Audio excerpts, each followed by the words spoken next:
Bienvenidos y bienvenidas a esta sesión especial Diana Morán de las charlas profesional del proyecto Girls for STEM y vamos a esperar unos minutitos mientras termina de conectarse todo el mundo. Vamos a dejar un poquitito de margen para que todo el mundo pueda estar.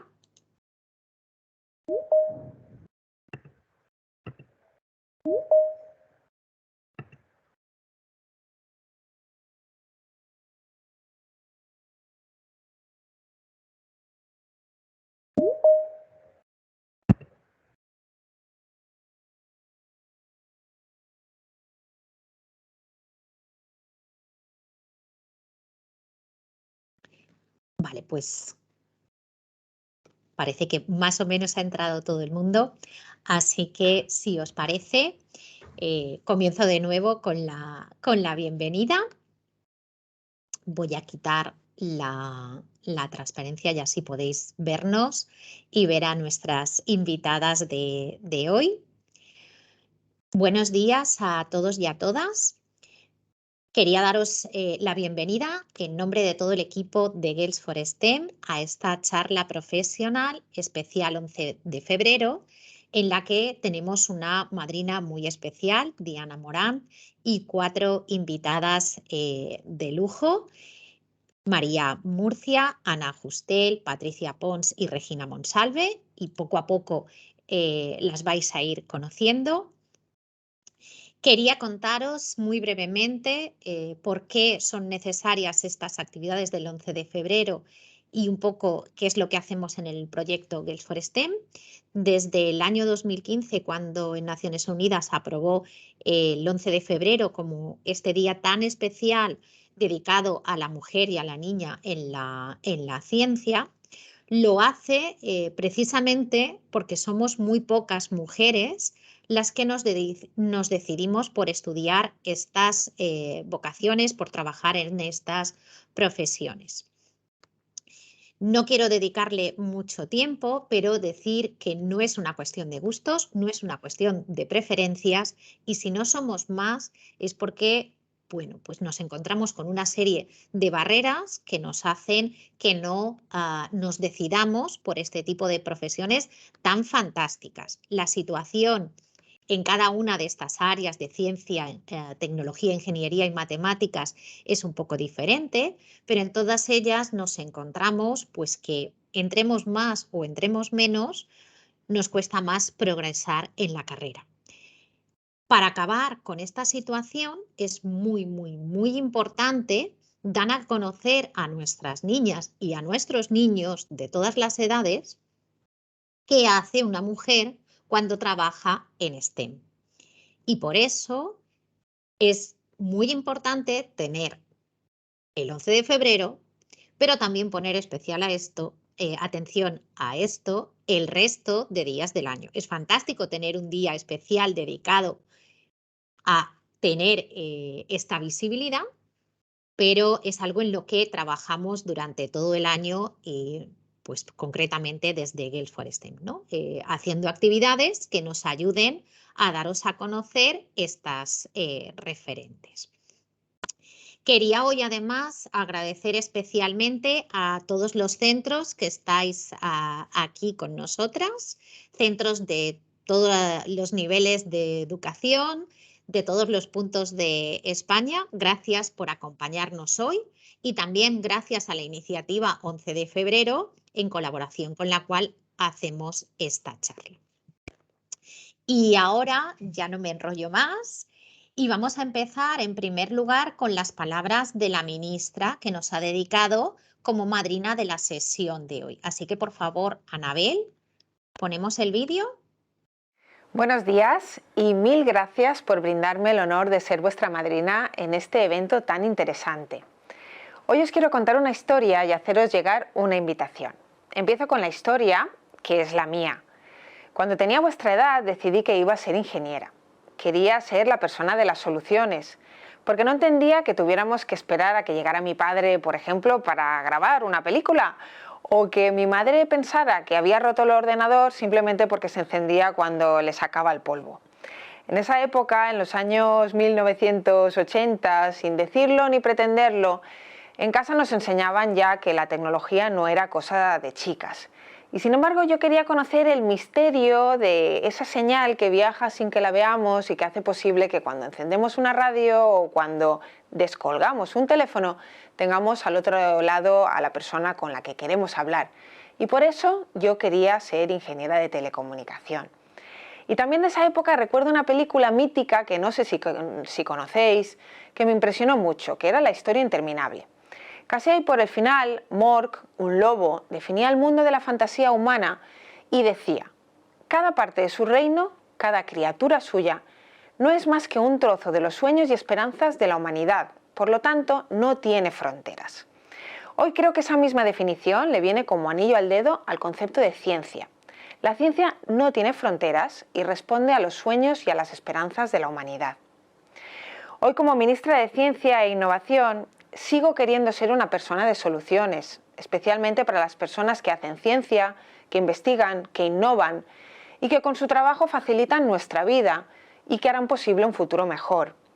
Así que ahora va la invitación que os lanzo. Os invito a escribir ese futuro mejor, más humano, más respetuoso con las personas y el medio ambiente, un mañana que estamos diseñando. Bueno, muchísimas gracias le agradecemos muchísimo a Diana Morán Ripoll, la actual ministra de Ciencia y Innovación, sus palabras en este vídeo. A mí me gustaría recordaros que además la ministra es ingeniera en telecomunicaciones, que estudió también aquí en la Comunitat Valenciana, ella es de Gandía, estudió en la Universidad Politécnica de Valencia y se dedicó a las telecomunicaciones desde que terminó su carrera hasta que comenzó su carrera política. Una carrera política que la llevó primero a la alcaldía de Gandía, su ciudad natal, como os decía, y actualmente al ministerio, desde donde lucha para fomentar las vocaciones científicas, igual que hacemos en Guelph STEM. Y es por ello que no podíamos tener hoy mejor madrina que ella en esta sesión en la que conoceremos además a 4 grandes mujeres de la ciencia, la tecnología, la ingeniería y las matemáticas que van a tener mucho que contaros a todas y a todos. Me gustaría además invitaros a que si no conocéis el resto de actividades de Guelph STEM, podéis conocerlas visitando nuestra página web en guelphforstem.uv.es y comentaros algunas cosas sobre la charla de hoy. Vamos a ver primero a 2 de nuestras expertas y luego vamos a transmitirles las preguntas que nos hagáis llegar.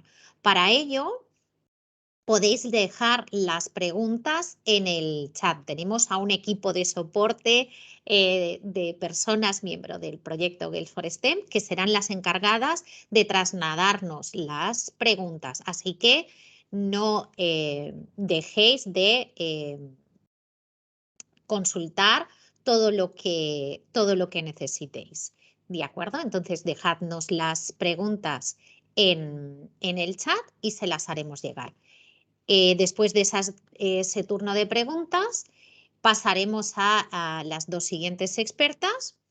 De nuevo, podréis dejarles las preguntas y al final, para aquellos centros y personas que no hayan podido ver al inicio el mensaje de nuestra madrina, la ministra Diana Morán, pues volveremos a ponerlo, haremos la despedida de la actividad y en cualquier caso, si no podéis quedaros a ver toda la sesión de hoy, no olvidéis que la sesión quedará grabada y la subiremos a nuestro canal de YouTube, donde también podéis encontrar un montón más de vídeos sobre referentes en estas áreas.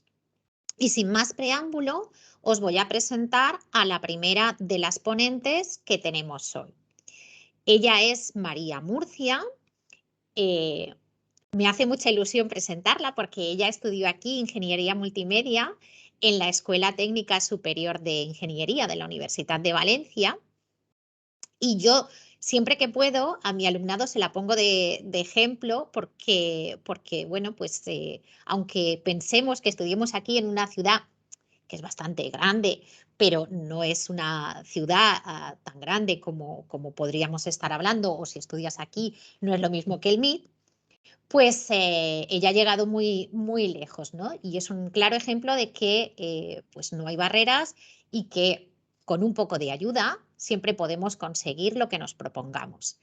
Ella además se doctoró en la University College of London después de estudiar aquí, donde estuvo trabajando algunos años como profesora y después pasó a ser investigadora en Oculus VR y actualmente trabaja como líder de investigación científica en inteligencia artificial y en realidad virtual en Meta. Vamos, lo que todo el mundo conocemos como Facebook. ¿De acuerdo? Entonces, os dejo con ella, que tiene muchas cosas interesantes que contaros. Muchas gracias, Silvia. Voy a empezar a compartir mi pantalla.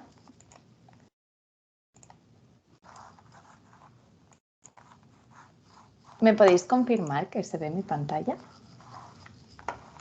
Sí, lo vemos, María, perfecto. Perfecto. Vale, muchas gracias. Pues muchas gracias por tus palabras y buenos días a todos y a todas. Mi nombre es María y soy doctora en realidad virtual y graduada en Ingeniería Multimedia, como bien ha comentado Silvia. Actualmente ejerzo como investigadora de experiencia de usuario en Meta, que es una empresa global conocida previamente como Facebook. Quisiera dar las gracias a la organización de Girls for STEM por darme la oportunidad hoy de poder compartir mi historia con todos y todas vosotros, pero sobre todo la fascinación absoluta que siento hacia mi trabajo. Un trabajo que no existía ni era posible cuando yo era una niña y, por tanto, un trabajo con el que nunca llegué a soñar, pero que diariamente hoy en día me hace sentir muy feliz y a la vez creemos que puede ayudar a millones de personas en todo el mundo. Me dedico a estudiar tecnologías que pueden cambiar y sobre todo mejorar la forma de comunicarnos en la distancia. Hace unos años yo vivía lejos de mi familia y toda mi familia, todos mis amigos son de Valencia, pero pasé 7 años viviendo en Inglaterra y luego un año más en Estados Unidos, en Pittsburgh, como veis en el mapa. Y nada, ninguna tecnología me permitía sentirme cerca de mis seres queridos cuando estaba tan lejos. Desafortunadamente, esa experiencia, la de no poder conectar bien en la distancia, se ha convertido en habitual hoy en día, dada la situación de pandemia que hemos vivido en los últimos 2 años. Pues bien, en Meta o Facebook hay un equipo muy grande centrado en desarrollar nuevas herramientas que nos ayuden a desafiar a la distancia: la realidad virtual, la realidad mixta y la realidad aumentada. Y, por supuesto, los avatares que ayuden a que las personas podamos comunicarnos, representarnos y expresarnos de formas muy novedosas. El objetivo común que tenemos es poder ayudar a que las personas puedan sentir que están juntas, compartiendo momentos, incluso cuando hay una gran distancia entre ellas. Nuestra intención, en pocas palabras, es desarrollar el futuro de la comunicación, más allá de las videoconferencias como la que estamos teniendo hoy en día. En el ámbito social, queremos que puedas pasar tiempo con las personas a las que quieres, que puedan encontrarse lejos de ti, tal y como lo harías en persona. Y en el ámbito profesional, queremos que puedas trabajar desde donde quieras para estar cerca de los tuyos o quizá explorar el mundo, y que puedas seguir colaborando de la forma más efectiva posible. Pero el futuro de la realidad virtual, la mixta y la aumentada va mucho más allá. Queremos facilitar nuevas formas de entretenimiento para compartir actividades que hasta ahora son muy complicadas de realizar en la distancia, para que puedas pasar tiempo con las personas a las que quieres. Queremos también que disfrutéis de nuevos formatos para aprender y enseñar de forma más inmersiva y más efectiva. Y, como no, también queremos que el futuro traiga nuevas formas de ejercitar vuestros cuerpos para ayudaros a estar sanos, entre muchas otras experiencias del futuro. Y bien, ¿qué hago yo como investigadora de experiencia de usuarios en Meta para que esto se haga realidad? Pues digamos que colaboro de 3 formas, ¿no? Mi trabajo como investigadora se centra en utilizar metodologías de investigación con 3 objetivos. El primero, diseñar para la diversidad global. Queremos asegurar que todos los productos que desarrollamos en Meta o Facebook puedan ser utilizados por todo el mundo. Queremos también, como investigadores de usuario, ser la voz del usuario de principio a fin. Es decir, desde que tenemos una idea sobre un nuevo producto hasta que lo lanzamos al mercado, y va a ser utilizado por millones de personas en el mundo, queremos ser la voz de esa persona para que todo se realice de la forma más segura y de la forma más eficiente y de la mejor forma posible para el usuario. Y ser una colaboradora multidisciplinar. Saber trabajar con perfiles muy diversos para crear las mejores experiencias posibles para nuestros usuarios. Meta, como empresa, tiene muy claro que precisamente para poder diseñar para la diversidad global es muy importante tener una representación diversa entre su personal. Entre muchos otros objetivos muy ambiciosos que tenemos con respecto a la diversidad del personal, hace 2 años Meta fijó el objetivo de doblar la representación de mujeres entre el personal a nivel global. Y hoy quería repasar con vosotros los datos. Todos los años Meta publica un informe de diversidad que está disponible online. Si buscáis Meta Diversidad lo encontraréis. Y hoy voy a repasar brevemente los datos sobre la representación de la mujer, aunque este informe también incluye información sobre representación de otras minorías. Actualmente, bueno, a fecha de 2021, el porcentaje de mujeres que forman parte del personal de Meta a nivel global, a nivel total, para todos los puestos, es de un 36,7 versus un porcentaje del 63,3 de hombres. Sin embargo, los datos son más interesantes cuando entramos en más detalle y vemos que la representación en puestos técnicos tiene un porcentaje inferior de mujeres, en este caso un 24,8, o sea, un cuarto prácticamente del personal de Facebook. Los puestos técnicos en este informe son aquellos que requieren especialización y conocimiento relacionados con las matemáticas, las labores científicas o la ingeniería, y se definen por el tipo de trabajo de ese puesto, no necesariamente por la experiencia previa o el departamento que ocupa la persona. Los datos son superiores en cuanto a representación de mujeres en puestos no técnicos en Facebook. Estos datos no sorprenden, pero bueno, Facebook invierte muchísimo con muchísimas iniciativas para incrementar. Y como os he dicho, el objetivo era doblar el porcentaje de mujeres en todos estos ámbitos. Si miramos los datos históricos, los informes de Facebook recogen datos desde el año 2014 hasta el 2021, los últimos 7 años. Y vemos, por ejemplo, que el porcentaje a nivel global ha aumentado de un 31 a un 37%. En puestos técnicos, el crecimiento ha sido mejor, desde un 15, que era muy bajo en 2014, hasta un 24,8 ahora en 2021, que sigue siendo bajo, pero es prometedor el incremento que vemos los últimos años. Y en puestos no técnicos de un 47 a un 60. Entonces vemos que la tendencia es que poco a poco la representación de las mujeres vaya incrementando, pero desde luego no estamos en los niveles en los que nos gustaría estar. Y seguimos trabajando para que se incremente el porcentaje y la representación de mujer hasta un mínimo del 50%. Pues bien, para explicar cómo soy una de esas mujeres en esos porcentajes que os acabo de mostrar, os quería contar un poquito más sobre mí, sobre mi vida y mi trayectoria. Mis amigos, mi familia y mi pareja os dirán que tengo cierta pasión en la vida por 3 cosas. La primera es la comida. No hay nada más que me guste más que un almuerzo en un mar valenciano, un domingo de paella, los documentales gastronómicos y cocinar. En los días más malos nada me ayuda más que ponerme a cocinar. Y por supuesto, el Mercado Central de Valencia es mi lugar favorito del mundo. Si no lo habéis visitado, os animo a que lo visitéis. La segunda es la música. De pequeña fui a un conservatorio de música aquí en Valencia, el José Iturbi, y estudié piano durante más de 10 años. Aprendí a ser muy constante y viví muy de cerca la dedicación que requiere dedicarse al arte. En la actualidad he desarrollado más una pasión por la guitarra flamenca y en mis ratos libres me podéis encontrar escuchando a Vicente Amigo o a Pink Floyd. Muy recomendable si no los conocéis. Y la tercera pasión es viajar. Soy muy afortunada por mi trabajo de viajar mucho. Nuestra empresa tiene oficinas a nivel global en muchos lugares del mundo y a menudo viajo a Estados Unidos, específicamente a California, a Suiza o a Inglaterra. Pero mi trabajo, que está muy centrado en empatizar con nuestros usuarios globales, me ha llevado a países como Japón, por ejemplo, para entender la diversidad cultural y asegurar que las experiencias que desarrollamos sean adecuadas para todos nuestros usuarios. De pequeña guardo muy buenos recuerdos de cuando era pequeña. He tenido la suerte de tener una familia y en particular unos padres que me han apoyado en todas las decisiones que he tomado, incluso cuando me he ido a vivir tan lejos de ellos como es Estados Unidos.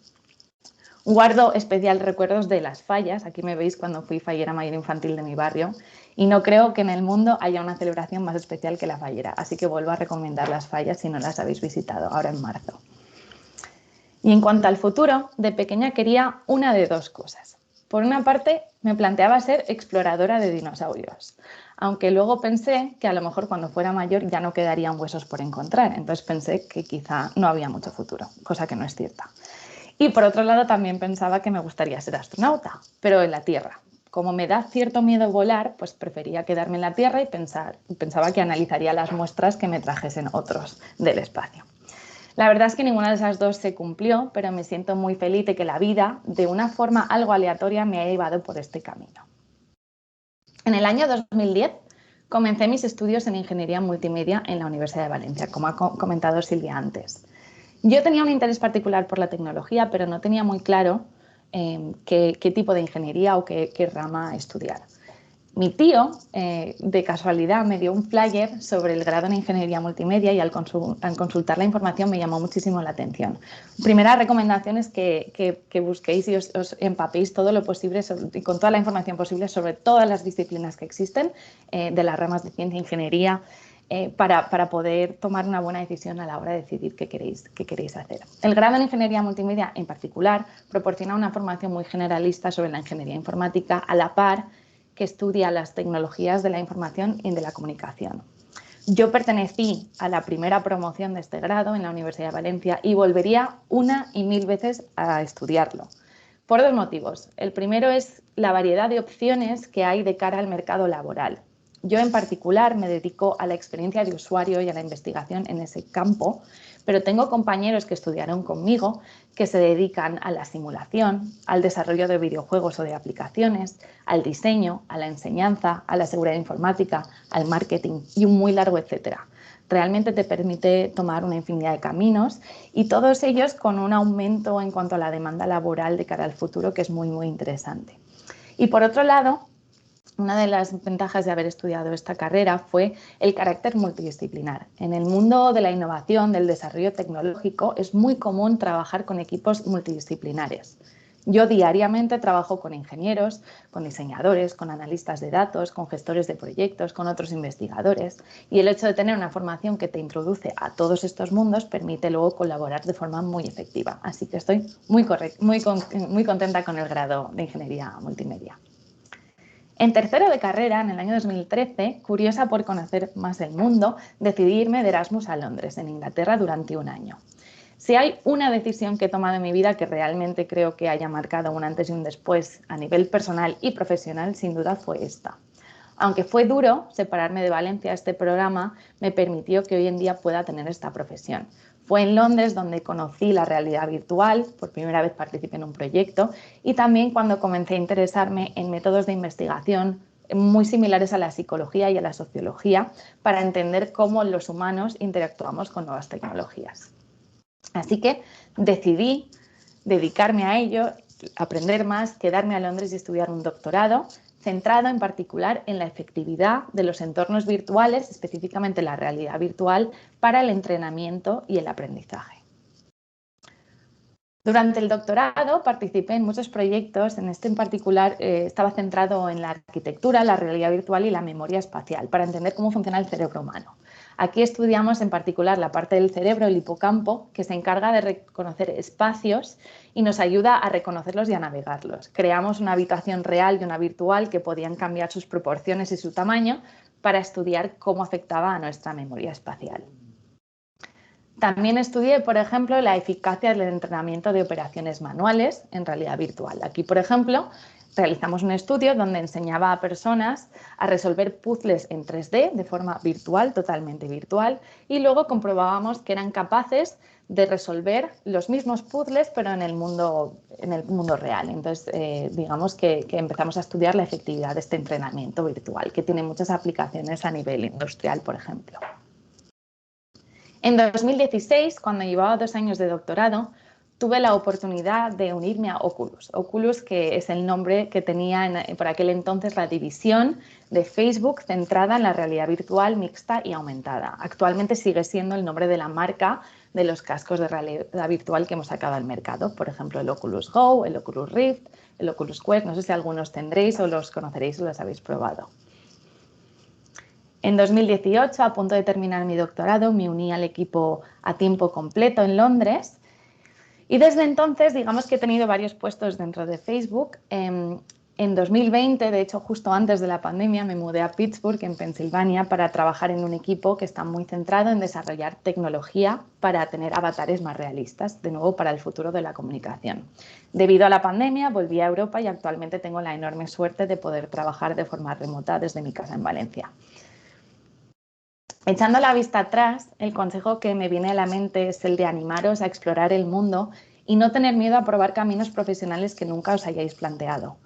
Al final te sueles arrepentir menos de lo que has hecho y más de las cosas que te has dejado por probar. Así que experimentar, leed todo lo que podáis, acudid a estas charlas, contactad con gente para entender cómo es su trabajo, cómo es su día a día y nunca cerréis los caminos porque no sabéis por dónde os van a llevar.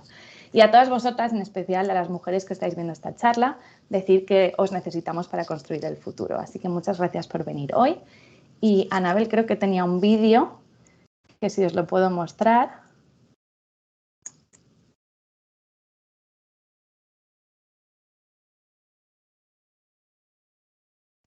Estoy en ello, dame un segundo. Sí, sin problema, muchas gracias.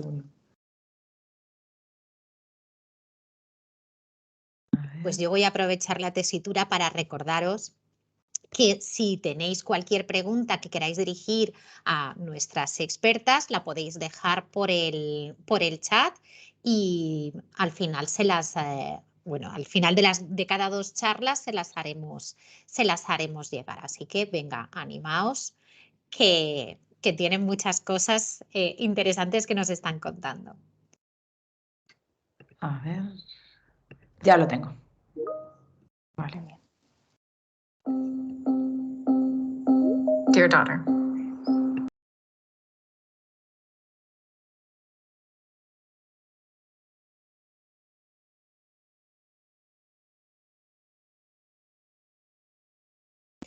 Anabel, creo que al silenciarte se ha dejado de oír el vídeo. And craved. ¿Ahora? Pero Sí, espera. sí. Ponlo desde el principio. Ponlo Vale, desde el vuelvo a principio ponerlo, porque disculpad. si te silencias no se oye. No, si lo que pasa es que creo que no he compartido el audio. Vale, disculpad. No, sí que has compartido el audio, pero si te silencias también el audio. Ah, vale. Antes se me había silenciado, vale, da igual. Pues nada, vuelvo a hacerlo.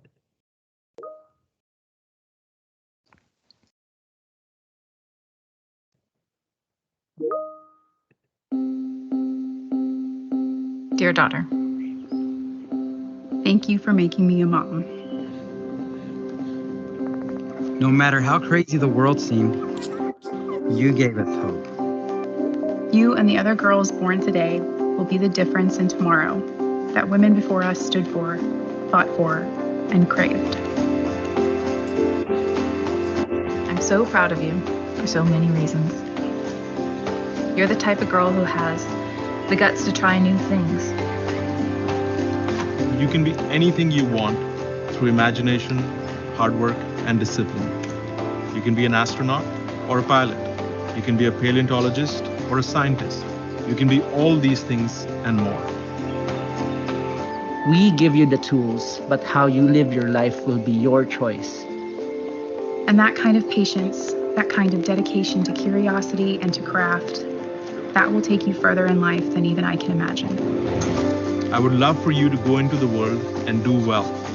But more importantly, I'd love for you to go into the world and do good.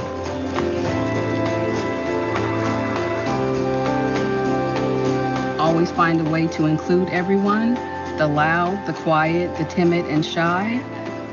And as you grow and face times of uncertainty or learning or joy or confusion, I hope you will take deep breaths and repeat after me. You are safe and you are loved.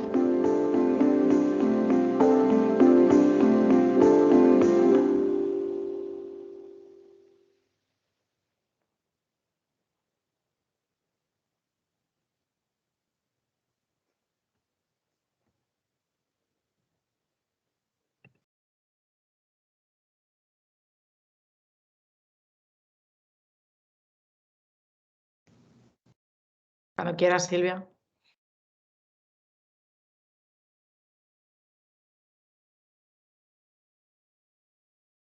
Vale. Muchísimas gracias, María, por tus palabras, por toda la información que nos has proporcionado. Creo que es súper interesante y enhorabuena porque demuestras cada día que podemos, con un poco de esfuerzo y de apoyo, conseguir lo que nos propongamos. Gracias, Silvia.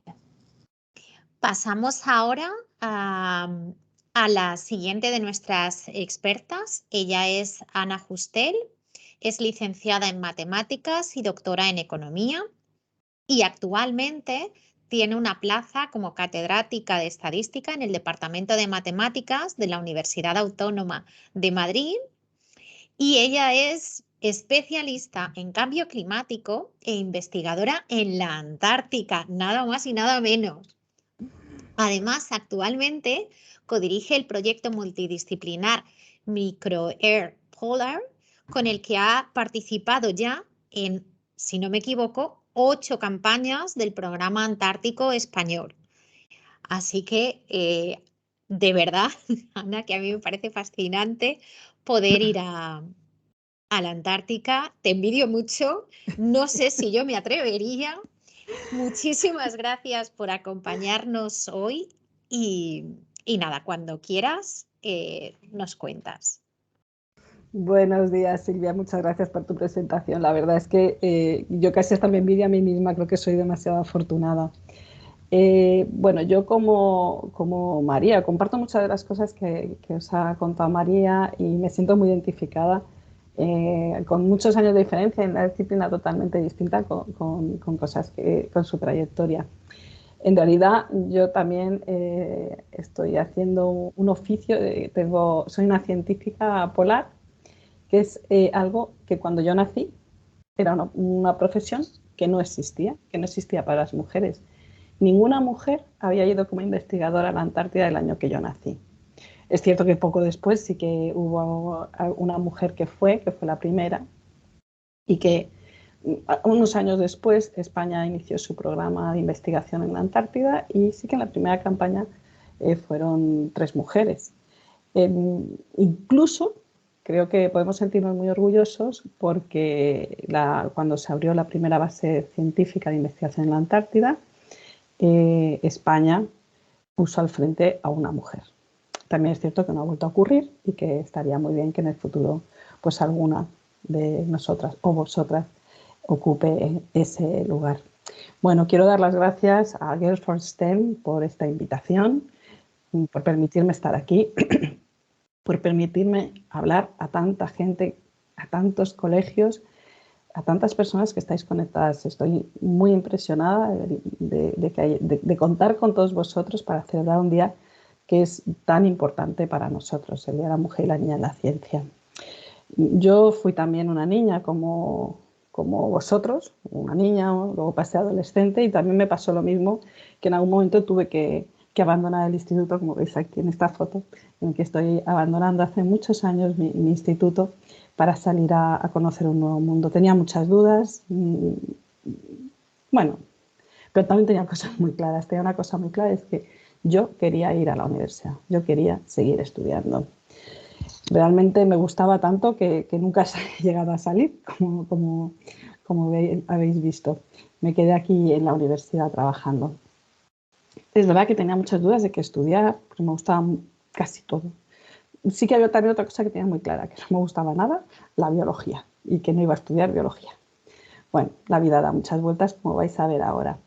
En ese momento decidí finalmente estudiar matemáticas en la Universidad Complutense. A pesar de la duda nunca me arrepentí, he disfrutado muchísimo estudiando matemáticas y trabajando como matemática. Pero también cuando acabé los estudios de matemáticas tenía otras curiosidades que me llevaron a hacer un doctorado en economía. Di un cambio y me fui a estudiar un doctorado en economía. Principalmente hice una tesis doctoral dedicada a la estadística, que ha sido realmente mi especialidad y mi pasión durante todos estos años, desde que, poquito después de esta foto que veis detrás mío. Bueno, para hablaros un poco ya más de mi vida actual o de mi vida profesional, voy a compartiros la pantalla, la presentación, a ver si lo hago todo bien, que a mí no suena todo tan fantástico como a María, que es una grandísima experta en tecnología. Bueno, pues ahora actualmente tengo 2 oficios. Tengo un oficio que es muy antiguo, que es el de profesora, y soy profesora de estadística en la Universidad Autónoma de Madrid. Y disfruto casi cada día de enseñar a las nuevas generaciones estadística. Me gusta mucho enseñar estadística a gente que no ha venido a estudiar esto a la universidad, sino que ha venido a estudiar biología, o química, o física, o informática, o economía. Me encanta explicarles y contarles cómo la estadística les va a ayudar a aumentar su conocimiento en su disciplina. Por otro lado, pues tengo este otro oficio, que es el de científica polar, investigadora. Con este oficio, por supuesto, tengo 2 oficios, pero un solo salario, ¿eh? Esto no es ni siquiera lo más importante, pero me gusta mucho que en mi profesión tener 2 ocupaciones distintas. Hace que la vida sea muy intensa y que no exista nunca la monotonía. Siempre hay gente nueva y siempre hay retos nuevos en investigación. Bueno, como investigadora, como os ha dicho Silvia, pues ya he participado en 8 campañas antárticas. No existía la profesión cuando nací, las mujeres no eran investigadoras en la Antártida, pero yo nunca me creí que yo no pudiera serlo. Directamente seguí mi camino y aquí me encuentro. Ahora, después de estas 8 campañas, dirijo el proyecto Microair Polar, que como su propio nombre indica, pues nos ocupamos de estudiar los microorganismos que se dispersan por el aire y lo estudiamos en las zonas polares. Trabajo con un equipo de gente fantástica, hombres y mujeres. Es decir, que hay más hombres que mujeres porque todavía, como se ha explicado María, aunque hemos avanzado mucho, queda mucho camino por recorrer. Para ser más en la investigación antártica. Y este equipo, pues somos personas que trabajamos en cosas muy, muy distintas para estudiar esta dispersión de los microorganismos en el aire. El objetivo del proyecto es básicamente responder a una pregunta que nos inspira la biología, pero para eso utilizamos instrumentos de distintas disciplinas. Los que son más importantes en nuestro trabajo son las nuevas herramientas de la estadística para analizar los datos. Y precisamente en eso me imagino que os preguntaréis qué hace una estadística en la Antártida. Bueno, pues ya sabéis que la estadística nos ocupamos de los datos, de generar los diseños para recogerlos, analizarlos y sacar las conclusiones, incluso visibilizarlas para que se comprendan los resultados. Uno que cuando está en Antártida, de todas esas cosas, básicamente lo que se ocupa yo y todos los que trabajamos allí es en la recogida de los datos. Directamente somos un equipo, programamos toda la actividad que vamos a realizar durante la campaña para contestar a las preguntas que nos propone el proyecto y una vez allí todos vamos a recoger los datos brutos. Pero para mí es importante estar en la Antártida porque aparte de participar con mi trabajo, me da la oportunidad de aprender lo que cuesta un dato y lo importante que son los datos de la Antártida. Los datos de la Antártida tienen muchos problemas porque no siempre podemos estar allí para medir, se estropean los instrumentos, no se pueden reparar, presentan muchas dificultades que nos obligan a los estadísticos a estar constantemente desarrollando nuevas herramientas para poder analizar datos que tienen dificultades, para un poco para curar los datos. Estamos desarrollando nuevos instrumentos constantemente. Concretamente, en nuestro proyecto, pues, la Antártida es para nosotros como un gran laboratorio natural en el que nosotros se puede estudiar el origen y la evolución de la vida. Es el espacio más natural más grande del planeta, que está protegido. Nosotros estudiamos estos aparentes barritos donde apenas parece que hay vida y, sin embargo, cuando uno los ve y los observa de cerca, incluso al microscopio, encuentra que son un perfecto ecosistema. De hecho, el ecosistema más abundante que hay terrestre que hay en la Tierra. y está perfectamente estructurado y por estos aparentes barritos, que son como una tarta de 1000 hojas, se mueve todo un mundo de vida. Nosotros hemos estado muchos años estudiando estos ecosistemas, que son la base de ecosistemas luego más complejos, que forman la vegetación o alimentan a fauna. Nosotros, ya os digo, como hemos estado estudiando estos ecosistemas y nos hemos dado cuenta que tienen muchas cosas comunes con lo que observamos también en el otro polo, en el Ártico. Y bueno, después de conocer muchos detalles de estos tapetes, decidimos dar un paso atrás y preguntarnos de dónde proceden y cómo llegan los microorganismos a las zonas polares.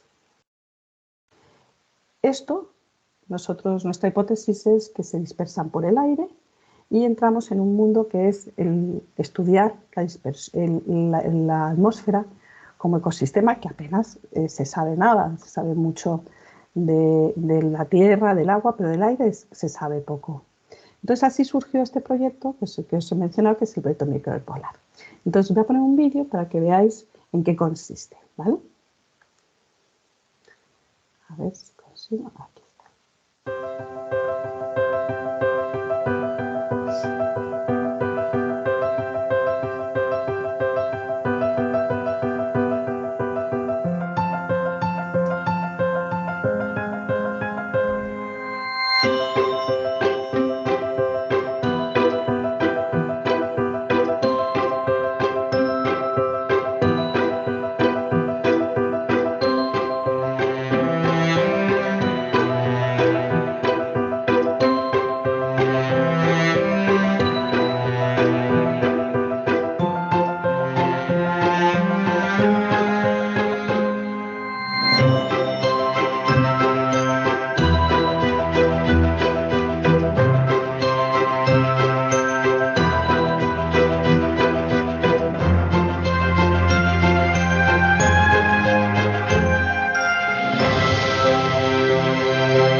Disculpadme un momentito.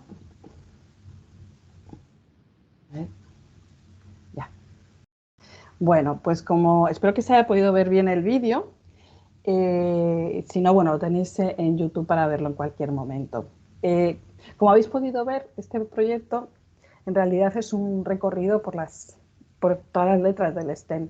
Es una de las razones por las cuales a mí me apasiona dirigir este trabajo, porque me ha obligado a trabajar en ingeniería para desarrollar estos instrumentos, como estáis viendo, pero también en tecnología. Hemos tenido que inventar nuevas herramientas para analizar datos, como microscopios para mirar a los datos y poderles sacarles el máximo de información. Pero también hemos tenido que trabajar, utilizar las matemáticas para construir modelos que nos permitan entender cómo se mueven los microorganismos por el aire, porque claro, no son como pájaros que les podemos marcar y ponerles un chip y saber por dónde van.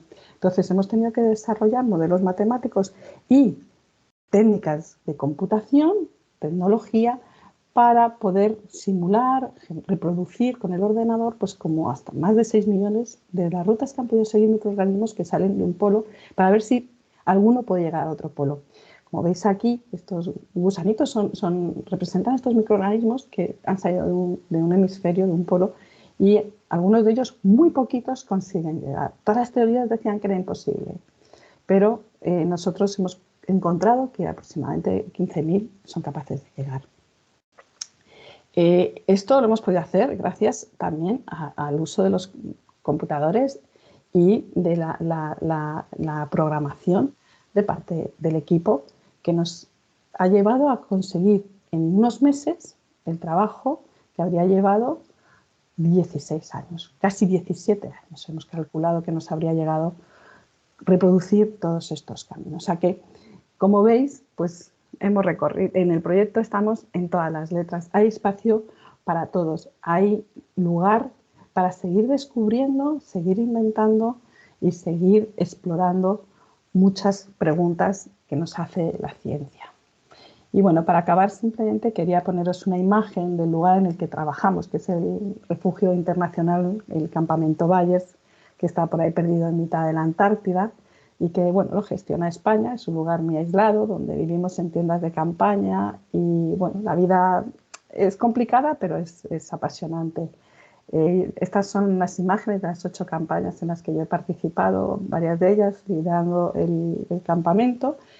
Y generalmente siempre he sido la única mujer, pero es cierto que aquí la representación femenina es inferior a lo que es en las bases españolas, donde ya una de cada 3 investigadores es una mujer. Quizás un poquito menos el porcentaje, pasa una de cada 4 investigadores principales somos mujeres. Pero estamos en ascenso, vamos a seguir luchando y os invitamos a uniros, porque la ciencia es no solo un trabajo, puede ser una pasión y una aventura. La aventura de la ciencia la podemos encontrar no solo estudiando biología, acordaros que era lo único que yo no quería estudiar. Bueno, ahora trabajo un proyecto de biología en el cual estoy encantada y os invito a uniros a la aventura de la ciencia. Muchas gracias por vuestra atención.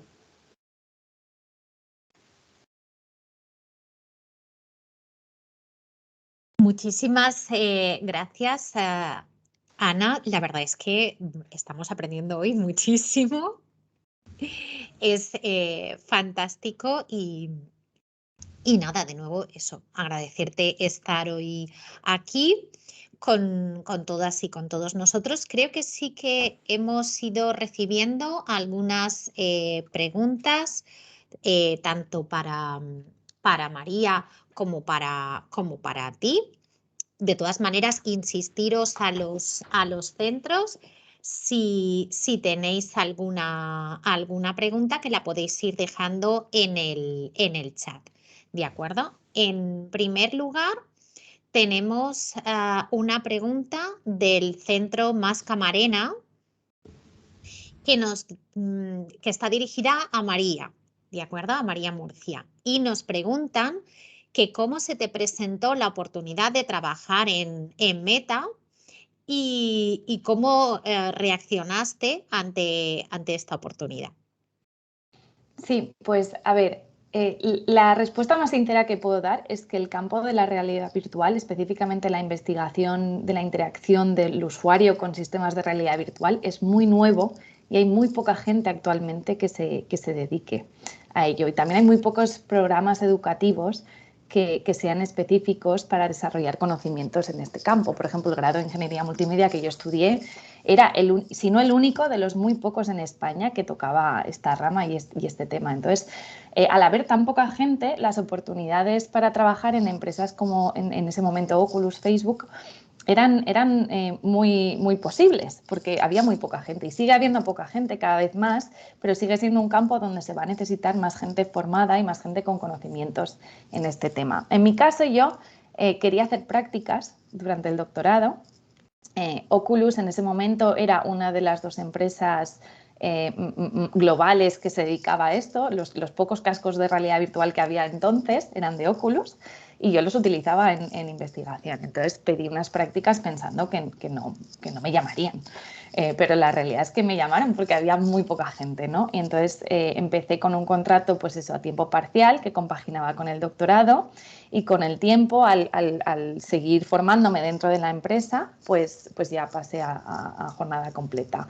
Mi reacción fue, pues me sentí muy contenta porque yo pensaba que a lo mejor mi objetivo en la vida era poder trabajar en un sitio como en Oculus y no esperaba que esa oportunidad se fuese a dar tan pronto. Entonces, pues estuve muy contenta y sobre todo por la posibilidad de poder seguir formándome, aprendiendo o sea, pudiendo hacer la investigación que yo quería hacer, pero desde dentro de la empresa y pudiendo influenciar cómo esos cascos iban a llegar al mundo real y qué experiencias íbamos a poder desarrollar. Muchísimas gracias. Ahora tenemos una pregunta para Ana Justel. De acuerdo, no nos han dicho el centro, no sé. No encontramos el centro que ha hecho la pregunta. Sí que me gustaría que nos pusierais el centro porque sois muchos, nos resulta muy complicado, no podemos nombrar a todos los centros que estáis aquí, pero bueno, si os animáis a hacer una pregunta, sí que podemos nombraros y tener esa ilusión que entendemos que le va a hacer a vuestro alumnado. La pregunta Silvia, nos nos llega dicen que es el IES Fuengirola, Vale, la asignatura gracias. de cultura científica. Nos preguntan si siempre has querido estudiar matemáticas o si lo decidiste a última hora. Bueno, la verdad es que siempre quise estudiar matemáticas. Lo que pasa es que también quise estudiar otras cosas. Eso también lo tengo que confesar, pero sí que quise siempre estudiar matemáticas. En el último momento me entraron algunas dudas, por ejemplo, con la física y con la química. La verdad es que eran todas mis pasiones. A veces pensé que igual debería haber estudiado ingeniería porque me gustaba todo y estaba en la ingeniería. Pero no sé, creo que me tiraban más las matemáticas, me gustaban más las matemáticas. Siempre habría sido mi pasión desde pequeñita. Yo enseñaba matemáticas a mi hermana, de cuando jugábamos la torturaba. Era más pequeña, 4 años más pequeña que yo. Y la verdad es que de los juegos que más recuerdo de pequeña eran los juegos de profesora. Yo siempre era profesora, claro, y casi siempre le enseñaba matemáticas. Yo creo que, bueno, tuve algunas dudas, pero no fueron suficientes. Perfecto, gracias. Vale, tenemos otra pregunta para María desde el Centro Sagrado Corazón de Jesús y nos preguntan que cuál crees de todas las aplicaciones de realidad virtual que hay ahora mismo en Meta, cuál es la que más pronto pasará a formar parte de nuestras vidas cotidianas. Pues mira, mi respuesta yo creo que va en el campo profesional, una de las áreas que he comentado, y creo que se ha hecho más inmediata, quizá antes de lo que pensábamos, precisamente por la pandemia.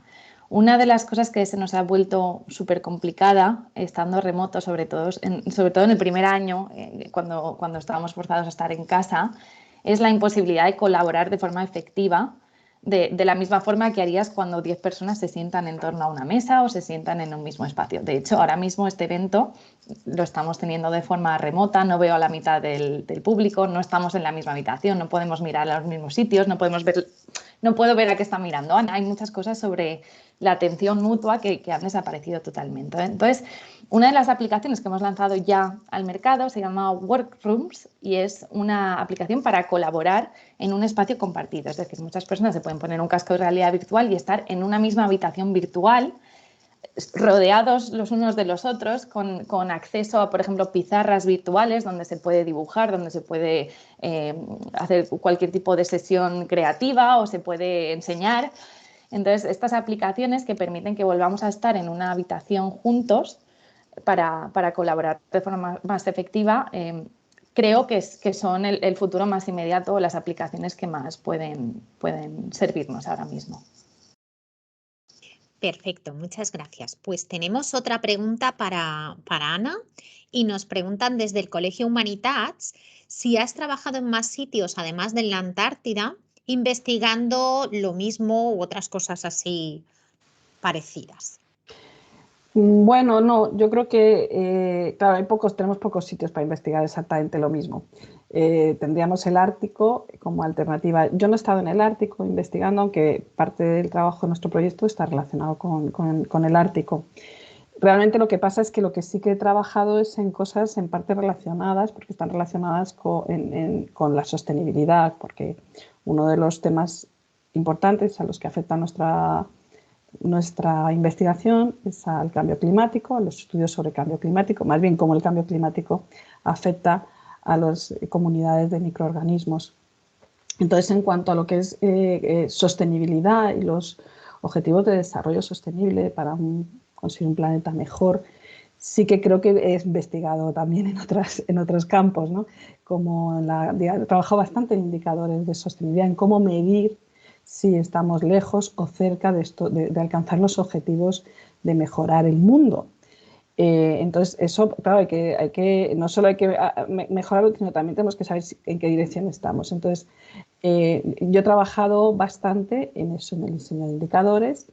Y bueno, pues también he trabajado en estudiar el aire, la contaminación en el aire. Tengo bastantes trabajos relacionados con la sostenibilidad con muchos colegas, que esto es lo bueno que tiene la estadística. Y voy a hacer un poco de propaganda, que es que está en todas partes. Es una disciplina súper bonita porque podemos trabajar con todos los científicos y estudiosos de las ciencias sociales, de la vida. Tenemos con los ingenieros, tenemos una oportunidad maravillosa de aportar con nuestros instrumentos conocimiento a todas las disciplinas. Entonces, yo lo que sí que he hecho mucho, que me gusta en mi carrera, es que yo me considero inventora de herramientas estadísticas. No se ven, pero yo siempre las comparo pues como con el microscopio. El microscopio sirve para ver en las muestras microorganismos que no vemos con nuestros ojos. La estadística sirve para ver la información que no vemos en un puñado de números, que son los datos. Entonces, a mí esa es la pasión de mi trabajo, que más he disfrutado de tantas cosas, no puedo decir de qué más, porque haber ido a la Antártida ha sido demasiado apasionante como para decir que no, tampoco, que es más y que es menos. Por eso los invito a estar en todo, a decir que sí a todo para poder llegar a disfrutar de una carrera profesional plena y divertida. Vale, pues ahora tenemos una pregunta de Lies Herrera de Sevilla, que es para las dos, ¿de acuerdo? Esta va a ser la última pregunta y lo que sí que os voy a pedir tanto a María como a Ana, hay más preguntas en el chat. Si por favor podéis quedaros y contestarles a las preguntas que nos han llegado del resto de centros. Teníamos preguntas del colegio en Geva, del IES Carlos Cano, pero como no tenemos mucho más tiempo, pues sí que si lo podéis contestar por el chat os lo agradecería. La pregunta que os voy a hacer es si que nos han dejado desde Sevilla, como os decía, es si alguna vez os habéis sentido discriminadas o desanimadas en el ámbito científico. Y a esto, antes de que me contestéis, sí que tengo que decir que esta pregunta se hace muchas veces a las personas que encontramos que ya son referentes. Y esto lo contaba ayer y es algo que he aprendido de Anabel Forte, que se encargará de la segunda parte de la charla. Y es que tiene que ver con lo que en estadística se conoce como sesgo de supervivencia. Es decir, si nos preguntan a las mujeres que realmente estamos ahora trabajando en las áreas STEM, solo vamos a contestar a aquellas que no nos han desanimado, aquellas que pese a todo hemos conseguido llegar, pero desgraciadamente muchas se quedan por el camino, ¿de acuerdo? Entonces, claro, os vamos a dar respuestas, pero no es representativo de los obstáculos que se sufren. Así que, por favor, primero María, si os parece, y luego Ana, y con eso terminamos esta ronda de preguntas, ¿de acuerdo? Gracias. Sí, pues yo sí que he tenido, además es que es una ocasión que siempre recuerdo de forma muy, como si me hubiera pasado hace poco, aunque fue hace muchos años. Yo era estudiante de doctorado y entonces fuimos a una empresa de desarrollo de automóviles, no voy a decir el nombre de la empresa, a reunirnos con unos gestores de unos equipos porque íbamos a hacer un proyecto de investigación donde queríamos estudiar y entender desde el punto de vista de los operarios que se dedican al montaje de estos automóviles, cómo las nuevas tecnologías podían ayudarles en las tareas que realizan. Y entonces recuerdo entrar a la sala donde estaban estos dos directivos de esta empresa, íbamos yo y un compañero que era hombre, y lo primero que ocurrió al entrar en la sala es que yo era la ingeniera investigadora principal de ese proyecto, pero lo primero que ocurrió es que estos hombres se quitaron la chaqueta y me la dieron, asumiendo que yo estaba ahí para recoger sus chaquetas y para no participar en la reunión. Y fue un momento no solo incómodo, sino que también me costó mucho saber cómo reaccionar. Son situaciones que no te esperas que van a ocurrir, ¿no?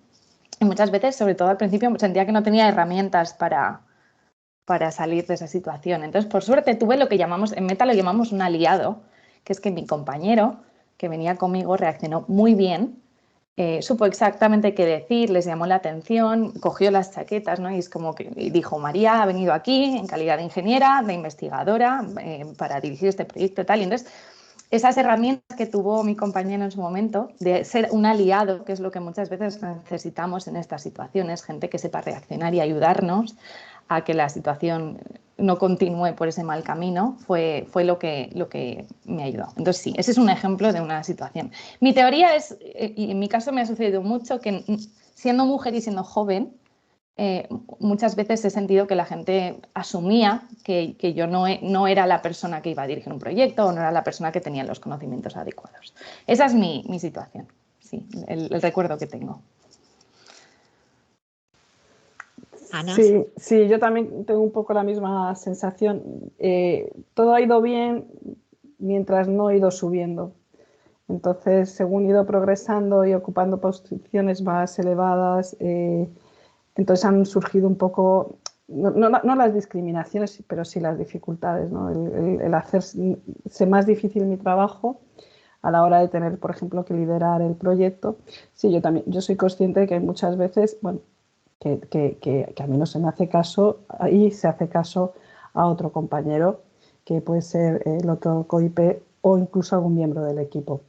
Eso ha pasado y está pasando.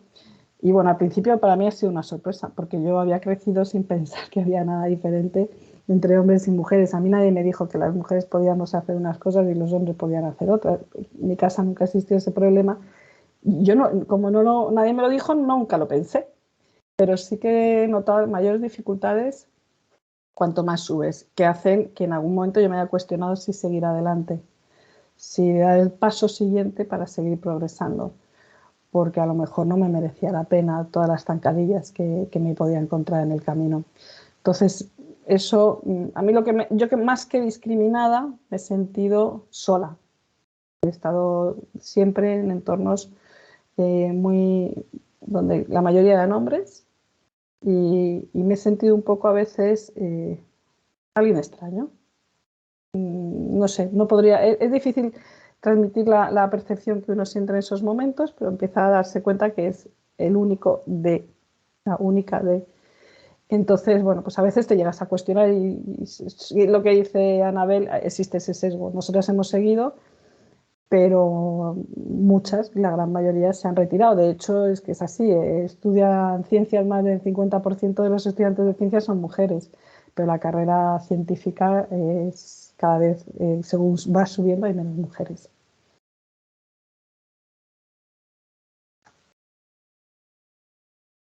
Muchísimas gracias, Ana. No sé, Perfecto, Silvia, muchísimas gracias. Sí, pasamos a la segunda parte de la charla, así que, Anabel, te cedo los mandos. A partir de ahora continúas con esto. Dirijo la nave. Exacto, a ver si terminamos, porque teníamos algunos problemas con Regina, que estaba ya por aquí, pero no la identificamos entre la cantidad de gente. Entonces, bueno, a ver si conseguimos resolverlo y que empiece. Muchas gracias a todas y a todos por estar aquí. Muchísimas gracias a Ana y a María, me ha encantado. Silvia, gracias por recordar lo del seco de superviviente, que siempre viene bien. Bueno, gracias de nuevo a todos y a todas las que estáis conectadas, a los que os conectáis de nuevas, bienvenidos y bienvenidas, y vamos a continuar. No sé si Regina no estaba todavía como moderadora, si os parece, Patricia Pons. Empezamos contigo. Ya tenemos a Regina. Patricia Pons es doctora en informática por la Universidad Politécnica de Valencia, es investigadora en el Instituto Tecnológico de Informática de Valencia y su investigación se centra en el estudio de sistemas inteligentes e interactivos para animales y para en general, mejorar la vida de las personas, el bienestar mental y físico, a través de interfaces de usuario naturales y adecuadas para todas y todos. Patricia ha dado charlas en eventos TED, Ignite, Women Tech Makers, bueno, vamos, que es una activa participante que intenta visibilizar el papel de las mujeres en este sector que muchas veces resulta tan difícil de vernos dentro, ¿no? Bueno, yo os invito a que conozcáis su trabajo, ya nos lo va a presentar ahora estupendamente, seguro, pero vamos, yo desde que lo conocí soy fan total, me parece que hace una labor que es muy fundamental con una parte de nuestro mundo que quizás vemos menos, que es esa parte de nuestros animales, nuestras mascotas, y muchas veces los niños que sobre todo durante esta pandemia se han quedado un poco fuera de nuestras expectativas. Así que nada, os dejo con ella. Patricia, muchas gracias por aceptar la invitación y adelante, todo tuyo. Muchísimas gracias por tus palabras, Anabel. Primero, dar las gracias a la organización por darme la oportunidad de contaros acerca de mi trabajo y a todos los centros y personas que os conectáis hoy por vuestro tiempo y por dedicarnos este rato, ¿no? para esta labor tan importante que es visibilizar el trabajo que hacemos las mujeres en los ámbitos STEM. Voy a compartir pantalla, a ver si me deja.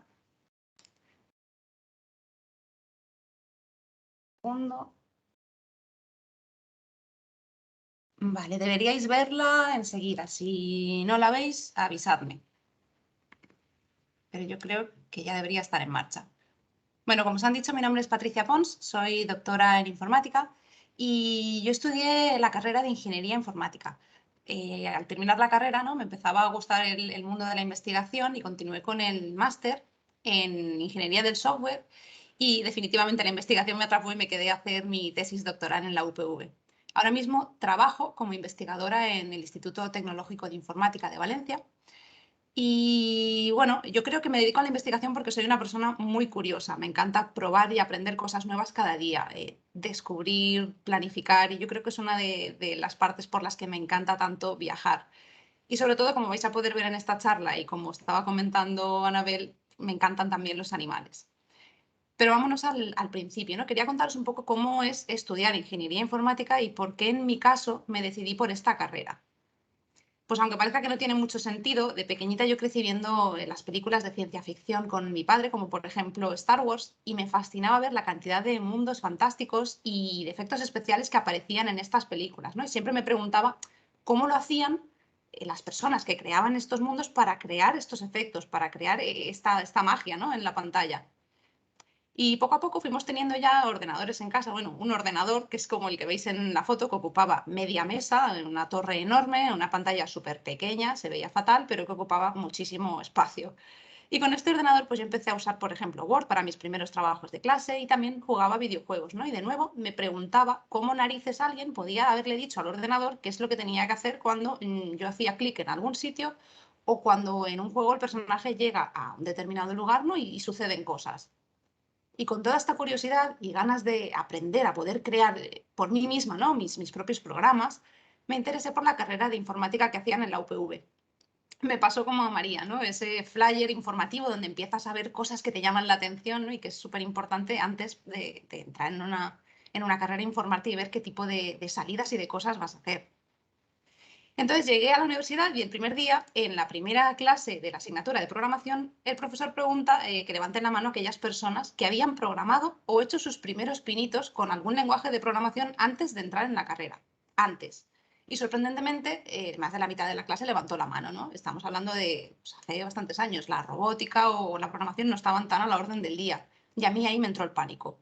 Porque yo no me había planteado que tuviera que saber nada antes de entrar a estudiar una carrera. Imaginaba que lo iba a ir aprendiendo con los años. Y además era una de las poquísimas chicas de la clase, así que todavía me sentía como más en minoría, ¿no? Y es que en informática el porcentaje de mujeres estudiando estas carreras es solo del 12-15%, dependiendo de la región, incluso del país, pero es un porcentaje muy bajito. Pero bueno, al final todos estos nervios y miedos del primer día se convirtieron poco a poco en pasión por mi profesión. No hace falta entrar en informática habiendo programado antes, igual que no hace falta entrar en medicina habiendo hecho una operación a corazón abierto a ninguna persona. Y sobre todo, lo que me gustaría transmitiros hoy es que en informática no todo es programar ni estar delante de un ordenador. Hay una parte muy social y muy aplicada, ¿no? para las personas y para el resto del mundo. Para que os hagáis una idea del tipo de asignaturas o cosas que aprendemos en la carrera, pues aprendemos desde la base. Hay varias asignaturas de cálculo, de matemáticas, de física. También nos enseñan cómo funcionan los sistemas operativos. Aprendemos sobre hardware, sobre procesadores, circuitos lógicos y también algo que estaréis cansados de escuchar sobre inteligencia artificial, análisis de datos. Pero también hay una parte de aprender a gestionar, a diseñar, a planificar un proyecto, a trabajar y gestionar un equipo. Y la parte que más me gustó a mí, las interfaces de usuario y la interacción. ¿Qué es esto? Pues las interfaces de usuario al final, ¿no? Son la parte con la que interactuamos nosotros con la tecnología. Por ejemplo, una web, una aplicación móvil. Pero hay interfaces hoy en día que apenas notamos. Por ejemplo, los asistentes de voz, o donde aquí la interfaz sería nuestra propia voz, o como estábamos viendo en la charla de María, pues los sistemas de realidad virtual o aumentada, donde interactuamos con elementos que pueden ser completamente digitales. Pues el área de investigación en interacción persona-ordenador se dedica a estudiar todo esto, a entender cómo diseñar sistemas o tecnologías que nos resulte fácil de utilizar, que sea cómoda, que no nos cueste de aprender y que podamos usar en nuestro día a día de una forma fácil y completamente natural. Y bueno, yo en mi día a día actualmente hay días que tengo que leer, por ejemplo, artículos de investigación para estar enterada de las tendencias, buscar nuevas ideas, proponer proyectos. Y también hay una parte muy creativa, ¿no? De diseñar y planificar estos proyectos, programar también, aprender distintas tecnologías, porque el mundo va cambiando muy rápido. Y como os decía, también hay una parte más humana y social, que es poder probar lo que desarrollas con usuarios reales. Y esta a mí me encanta esta parte porque puedes ver las reacciones, ver cómo mejorar el sistema, tener feedback, ¿no? y entender cómo poder mejorar y hacer estos sistemas más cómodos. Y en investigación también tenemos que dedicar tiempo pues, a dar charlas y difundir los resultados de los trabajos que vamos haciendo, yendo a conferencias, pues, que te pueden permitir viajar a la otra punta del mundo y conocer otros investigadores en tu área. Y como os decía al principio de la charla, me encantan los animales y es que en mi tesis investigué en un área emergente que se llama Animal Computer Interaction. Esta área de investigación intenta estudiar cómo diseñar y construir tecnología que sea entendible y útil, en este caso no para personas, sino para animales. La interacción ahora va a ser con un animal en lugar de con un humano. Y que, por ejemplo, esta tecnología nos permita mejorar su bienestar o su calidad de vida. Porque aunque los animales sean muy curiosos y estén rodeados de tecnología, por ejemplo, en nuestras casas, esto no significa que esta tecnología sea adecuada para ellos. Puede que no la entiendan, que se frustren o que se estresen. Y aunque nuestras intenciones hayan sido las mejores del mundo, ¿no? Al ponerle, por ejemplo, a nuestro gato un vídeo de pajaritos o de una ardilla, pues igual el animal no está entendiendo que eso no es real, que es una pantalla y que eso no está ahí y puede que lo estemos estresando. Entonces es muy importante primero investigar y analizar qué es lo que realmente les podría aportar algo a ellos. Y en este caso, en mi tesis, nos centramos en buscar formas de construir juegos interactivos para animales que puedan ayudar a que, por ejemplo, si yo dejo a mis gatos solos en casa cuando me voy a trabajar, que puedan estar entretenidos o que si hay, imaginad, perros en un refugio de animales que pasan muchísimo tiempo allí solos, ¿no? Hasta que alguien los adopta, pues que puedan tener estímulos físicos y mentales que les ayuden a estar activos, a estar entretenidos, a mantenerse ágiles y, en definitiva, a mejorar su situación. Para esto, lo primero que necesitamos entender es cómo interacciona nuestro usuario, que ahora va a ser un animal, en este caso, por ejemplo, gatos, y saber qué es lo que necesitan, qué es lo que les gusta, qué es lo que no les gusta, qué es lo que funciona mejor. En una primera investigación en mi tesis lo que hicimos fue probar varios tipos de robots de distintos tamaños, con gatos desde 3 meses de edad hasta gatos adultos, para ver si había algún robot que en función de la edad, de la personalidad del animal, de cómo a ellos les gusta jugar, si había algún robot que les gustaba más, algún movimiento que funcionara mejor. O si, por ejemplo, si colocamos un juguetito con los que juegan los gatos habitualmente, ¿no? Si el robot entonces es más atractivo. Y lo que intentamos aquí es entender el mundo desde sus ojos y su mentalidad, ¿no? Analizando el comportamiento que el animal tiene cuando está jugando, viendo qué es lo que puede estar pasando según la reacción que nosotros observamos. Porque seguro que aquellos y aquellas que tengáis mascotas en casa, cuando jugáis con vuestro perro o vuestro gato, estáis observando qué es lo que hace el animal, ¿no? Para intentar tú adaptar hacia dónde vas a tirar el ratoncito o hacia dónde vas a tirarle la pelota en función de lo que veas que el animal está haciendo. Pues aquí sería el sistema tecnológico el que tiene que observar, entender qué es lo que está pasando y adaptarse. Entonces, para esto, para poder observar y entender, hicimos otro estudio que consistió en utilizar una cámara. En este caso es una cámara de profundidad y analizar las imágenes de esta cámara mediante visión por computador. Entonces lo que hacemos es entrenar al ordenador a reconocer que cuando ve esta imagen de aquí nos diga que es un gato de pie, o cuando ve esta imagen de aquí nos puede decir que es un gato sentado, o aquí que está girando, o aquí que está saltando. Con esto, en un siguiente estudio, lo que hicimos fue usar también este tipo de cámara para crear un sistema que pueda jugar solo con un perro.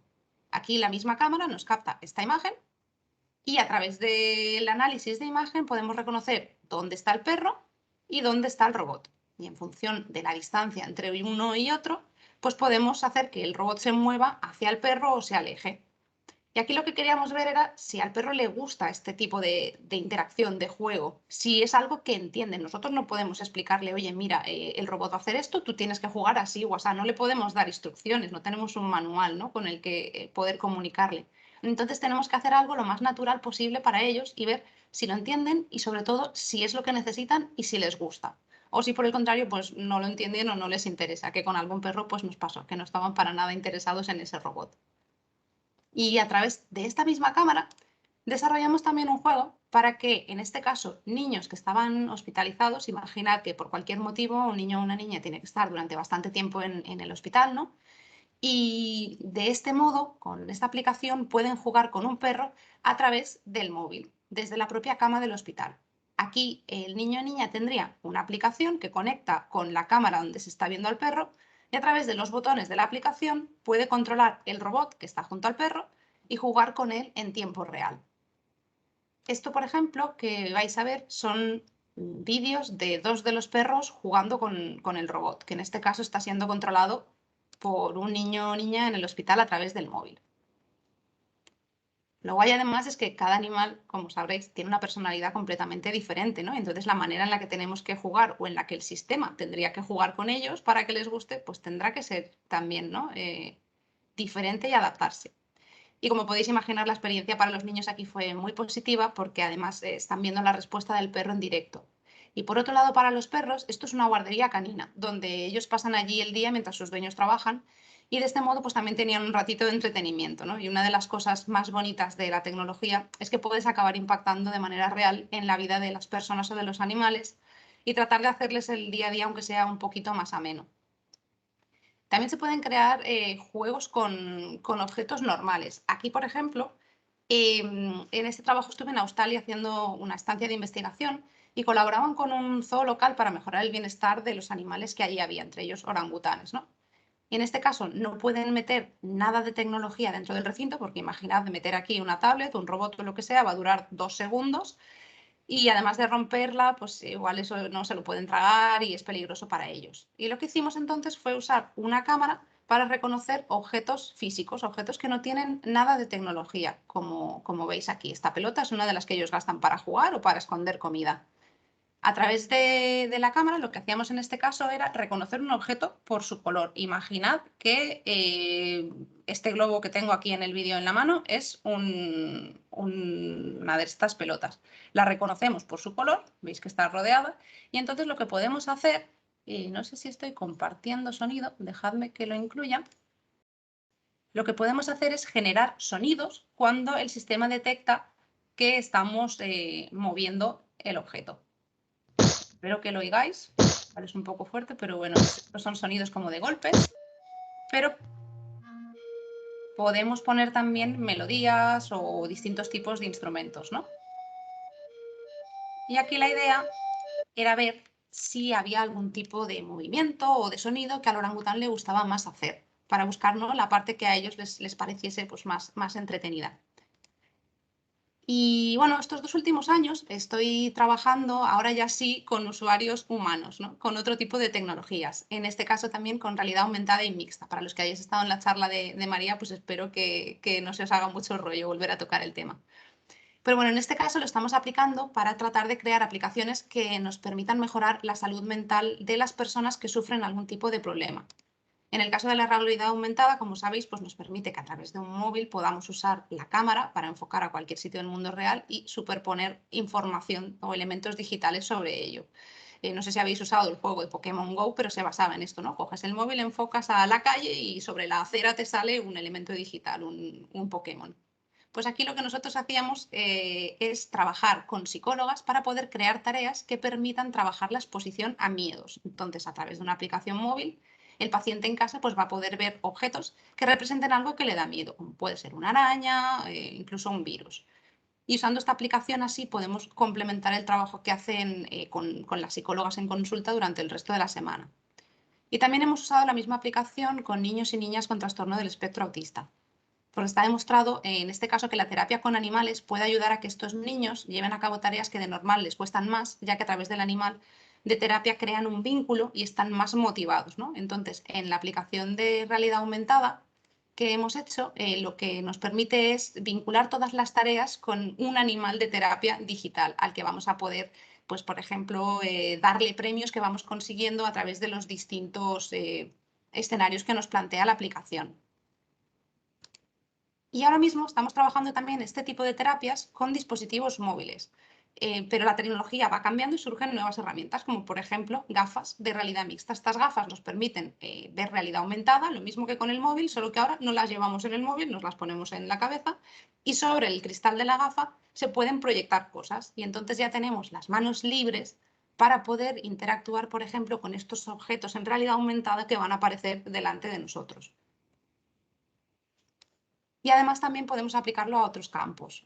Por ejemplo, podemos usar gestos con las manos que se reconocen a través de estas gafas para manejar, por ejemplo, robots.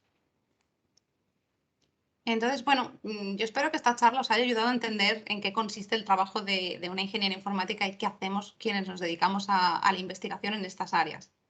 La informática, como sabéis, es un área con muchísima demanda de trabajo, pero yo creo que lo más importante es que te permite aplicar tus conocimientos a cualquier área que te imagines o que te guste, desde salud, educación, deportes, industria, arquitectura o, como habéis visto, a trabajar con animales.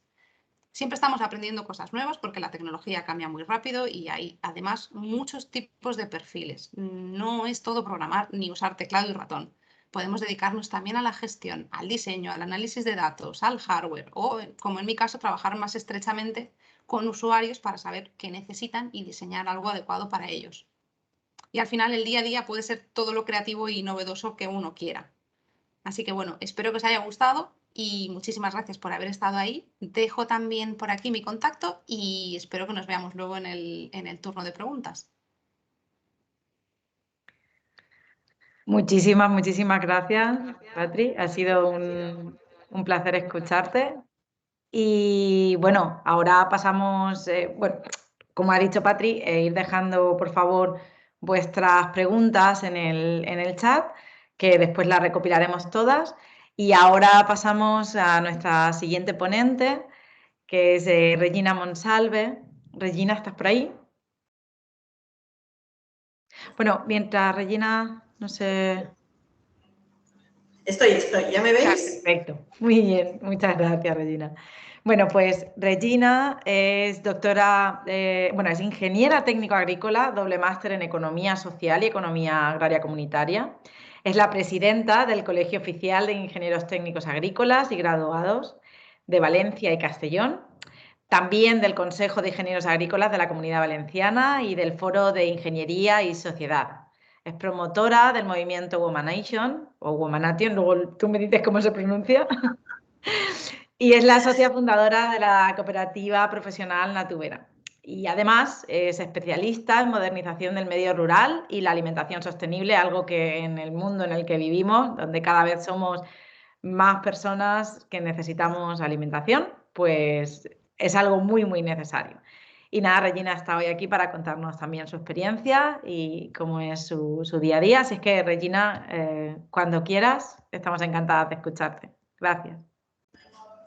Bueno, primero que nada, muchísimas gracias por haberme invitado, por haberme considerado pues, una de esas mujeres que tiene algo que decir en este sector y sobre todo esta iniciativa. O sea, que hoy celebremos realmente que haya un día de la niña, del mundo y de la mujer y la ciencia es un hito que bueno, la gente que estáis escuchándonos, gracias a todos los institutos y colegios que os habéis unido a esta iniciativa, pues no os parece tan raro, pero para mí, que yo ya pasé de los 50, pues de verdad es una maravilla que realmente estemos celebrando este día y que se considere un evento tan importante. Y ya no os digo más y quiero a ver si os consigo contagiar y entusiasmar con mi rama, que es la ingeniería agronómica. Es una ingeniería muy poco conocida, creo yo, que se considera como un sector muy... ¿Y qué hacen? ¿Qué hacen? Un ingeniero del campo, ¿qué es lo que hacemos? Pues voy a intentar mostraros brevemente cómo empecé yo y todo lo que he hecho.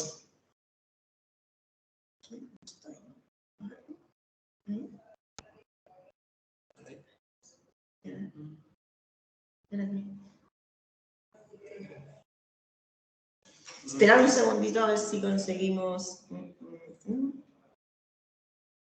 ponerlo. ¿Ya? ¿Lo veis? Ahora. ¿Lo estáis viendo?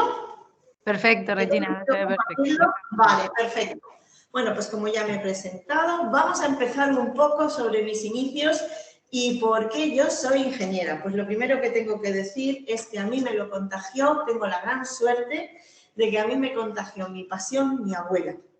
Mi abuela, Pepita Hervás de Mayans, era ingeniero industrial en su época. Y yo de pequeñita, muy pequeña, 6 años o así, pues no sabía qué decir en el colegio de a qué nos dedicábamos. Sabía que en mi familia había ingenieros, pero no sabía exactamente qué hacían. ¿Y cómo dice un niño, o por qué se tiene que decidir un niño a ser ingeniero? Pues realmente parece que los ingenieros hagamos cosas muy aburridas, y tengo que decir que mi abuelo, que también era ingeniero, me lo explicó y era aburridísimo. Y mi tío también intentó explicármelo y también consideraba que era aburridísimo. Y de repente mi abuela me dijo, Reginita, ingeniería es lo más bonito del mundo. Ingeniería es soñar en voz alta. A mí me dijeron eso de pequeña y ya dije, no puedo ser otra cosa. Y ahí es donde intentar compaginar mi sueño, que era la ingeniería, con otra rama que a mí me volvía loca, que era la biología. Y entonces descubrí mi pasión. Como veis, ya de pequeña me gustaba el campo, no lo voy a disimular. Y si veía una azada o veía un campo, allí que me echaba yo. Y luego hice la carrera, hice estudios. Luego dije, ¡buf, madre mía, ¿dónde me he metido? Y empecé siendo pues inspectora, estuve de inspectora en la administración durante varios años, hasta, bueno, luego aparecí incluso en prensa por ese titular, la ingeniera que sobrevivió a un tractor. Es un poco raro, pero sí, dentro de mi trabajo pues tuve un accidente y me atropelló un tractor, pero eso fue, aunque fue una cosa muy traumática en un principio, tenía 28 años, y piensas que, madre mía, ¿y ahora qué? Eso hizo que me reinventara, porque si algo tenemos los ingenieros es reinventarnos. Y dejé la administración y hice un proyecto que tenía en mente y que había aprovechado ese tiempo de rehabilitación y de tal para ponerlo en marcha, que es, yo realmente, ¿por qué había estudiado esta carrera? Había estudiado esta carrera con pasión, con una intención de cambiar el mundo, de demostrar que los ingenieros podíamos cambiar un hábitat en otro. Y me hice cargo de una finca abandonada de 800 hectáreas en el término municipal de Ayora y la convertí de una finca totalmente ya abandonada en una explotación rentable. Esto me ocupó muchos años de mi vida hasta que en 2015 pues conseguí que aquello ya estuviera en plena producción. Y además pues me metí en muchos proyectos, pues ya puestos, vamos a recuperar razas autóctonas, pero además lo vamos a hacer con agricultura ecológica y con ganadería ecológica, pero vamos a estudiar parámetros. Tuve la gran suerte de participar en un proyecto internacional que era de genotipado, porque estábamos buscando la solución. En aquella época hubo un problema sanitario, zoosanitario muy grave, que fueron las vacas locas. pues como rumiantes que eran, pues teníamos que ver si tenía algo que ver una enfermedad que se llamaba el Scrappy con la encefalopatía espongiforme, que es la enfermedad de las vacas locas. Y conseguimos hacer unos avances impresionantes y unos estudios maravillosos. Eso, unido a otra serie de cosas, como parametrizar la raza y una serie de cosas que tampoco os voy a aburrir, pero que a su vez son muy enriquecedoras, porque cada día, como veis, es una historia diferente, ¿no? Y una historia te lleva a la otra. Esto me llevó a recibir por parte del ministro y del comisario europeo, con la ministra, mejor dicho, Isabel García Tejerina, y del comisario europeo, un premio a la innovación en mujeres rurales. Esto, ante todo, hay que hablarlo y decirlo en primera persona. Por ejemplo, que veis es mi hijo. Yo hice todo un proyecto de vida alrededor de mi familia. Estos 4 que veis son mis hijos. Y he intentado transmitir a mis hijos ese amor por la naturaleza, ese respeto por el medio y el recuperar una serie de principios, una serie de tradiciones en cuanto a, desde las casas de labor, la forma de agricultura ecológica, la alimentación sostenible, cosas que ahora son tan próximas y tan cercanas y que las vemos como producto ecológico y que puedo optar a comprar producto ecológico. Eso hace unos años, eso no existía. Yo además soy miembro de la Junta de Gobierno del Comité de Agricultura Ecológico y estamos viviendo este momento de ilusión, porque la demanda y la implicación de la gente, porque compréis, porque consumáis productos ecológicos y tengáis ese pensamiento y ese conocimiento de que eso va a salvar el planeta, para nosotros es muy importante. Pues eso es lo que empecé a hacer. Por supuesto, todo esto, como veis, mi vida casi está más visualizada en prensa que en la vida real, pero para que veáis que los ingenieros también tenemos un poquito de glamour y que salimos en todas partes. Y cuando hice ese proyecto dije, ¿y por qué parar? Voy a hacer más cosas, voy a investigar, voy a seguir trabajando. Y creé un grupo que se llamaba IDESCO, Investigación y Desarrollo de la Stevia en la Cuenca Mediterránea. Esto también fue todo un proyecto muy innovador. Tráete una planta que no es de aquí, de Europa, es sudamericana, y aclimátala para que salga de su propia semilla de una forma sostenible, ecológica y económica. Y eso pues me llevó a otro reconocimiento, y entonces es cuando dije, pues lo que tengo que hacer es compartir mi experiencia. Participado con muchísimas explotaciones. Por ejemplo, es un proyecto que es Nobleza de la Tierra, y seguí restaurando y rehabilitando masías. Es una maravilla. Otro proyecto que me llena de orgullo fue la vaquería en Morehoste, y un cambio absoluto y radical en su forma de trabajar. Ahora es una de las empresas más reconocidas a nivel, es el mayor, la que más leche proporciona Danone y la que más premios tiene de sostenibilidad. Otro proyecto en el que también he estado implicada es recuperación de la huerta valenciana con cultivos alternativos a los cítricos. Concretamente utilizamos la granada, y además con gente con diversidad funcional, todo en agricultura ecológica. Otro gran reto en el que siempre estoy trabajando y colaborando, y es la economía circular. La economía circular, que la habréis oído nombrar, es un sistema en el que está basado en el principio de la agricultura, y es nada se tira. Todo se utilizaba para hacer algo, pero ahora hemos llegado ya a una tecnología que nos aporta no solo utilizarlo en la misma explotación, sino incluso poderlo sacar de la explotación, y es todo aquello que viene de la energía. Es convertir todo lo que no vale, todo lo que son residuos orgánicos por la cama de los animales, por los purines o el estiércol, como queráis llamarlo, y convertirlo en energía, concretamente en gas natural. Somos los mayores expertos en este área, y por qué no aprovechar el sol. Nuestras granjas son sostenibles al 100%, y no solo no utilizamos energía externa, sino conseguimos hacer energía verde para promocionarla, para producirla para el resto de la sociedad. Esto te lleva a otra serie de reconocimientos, me encanta compartir y bueno, es lo que tiene y es una satisfacción, ¿no? Que con 50 años te consideren mujer del año, pues me llenó de satisfacción el reconocimiento por parte de la prensa. Pero otra de las cosas que llevo a cabo no ya solo es mi trayectoria profesional, de la cual me siento súper orgullosa, sino que una vez tienes este balance y esta perspectiva de tu labor, lo suyo es compartirla. Compartirla con el resto de mis compañeros de profesión seguramente ha sido uno de los proyectos más motivadores que he tenido. O sea, no solo trabajar por mi profesión, sino por la profesión en general. Y entonces me nombraron, tengo que agradecer a todos mis compañeros que me han nombrado ya por 2 legislaturas consecutivas presidenta del Colegio de Ingenieros Técnicos Agrícolas de Valencia y Castellón, pero en este momento también lo soy del Consejo, o sea, de toda la Comunidad Valenciana.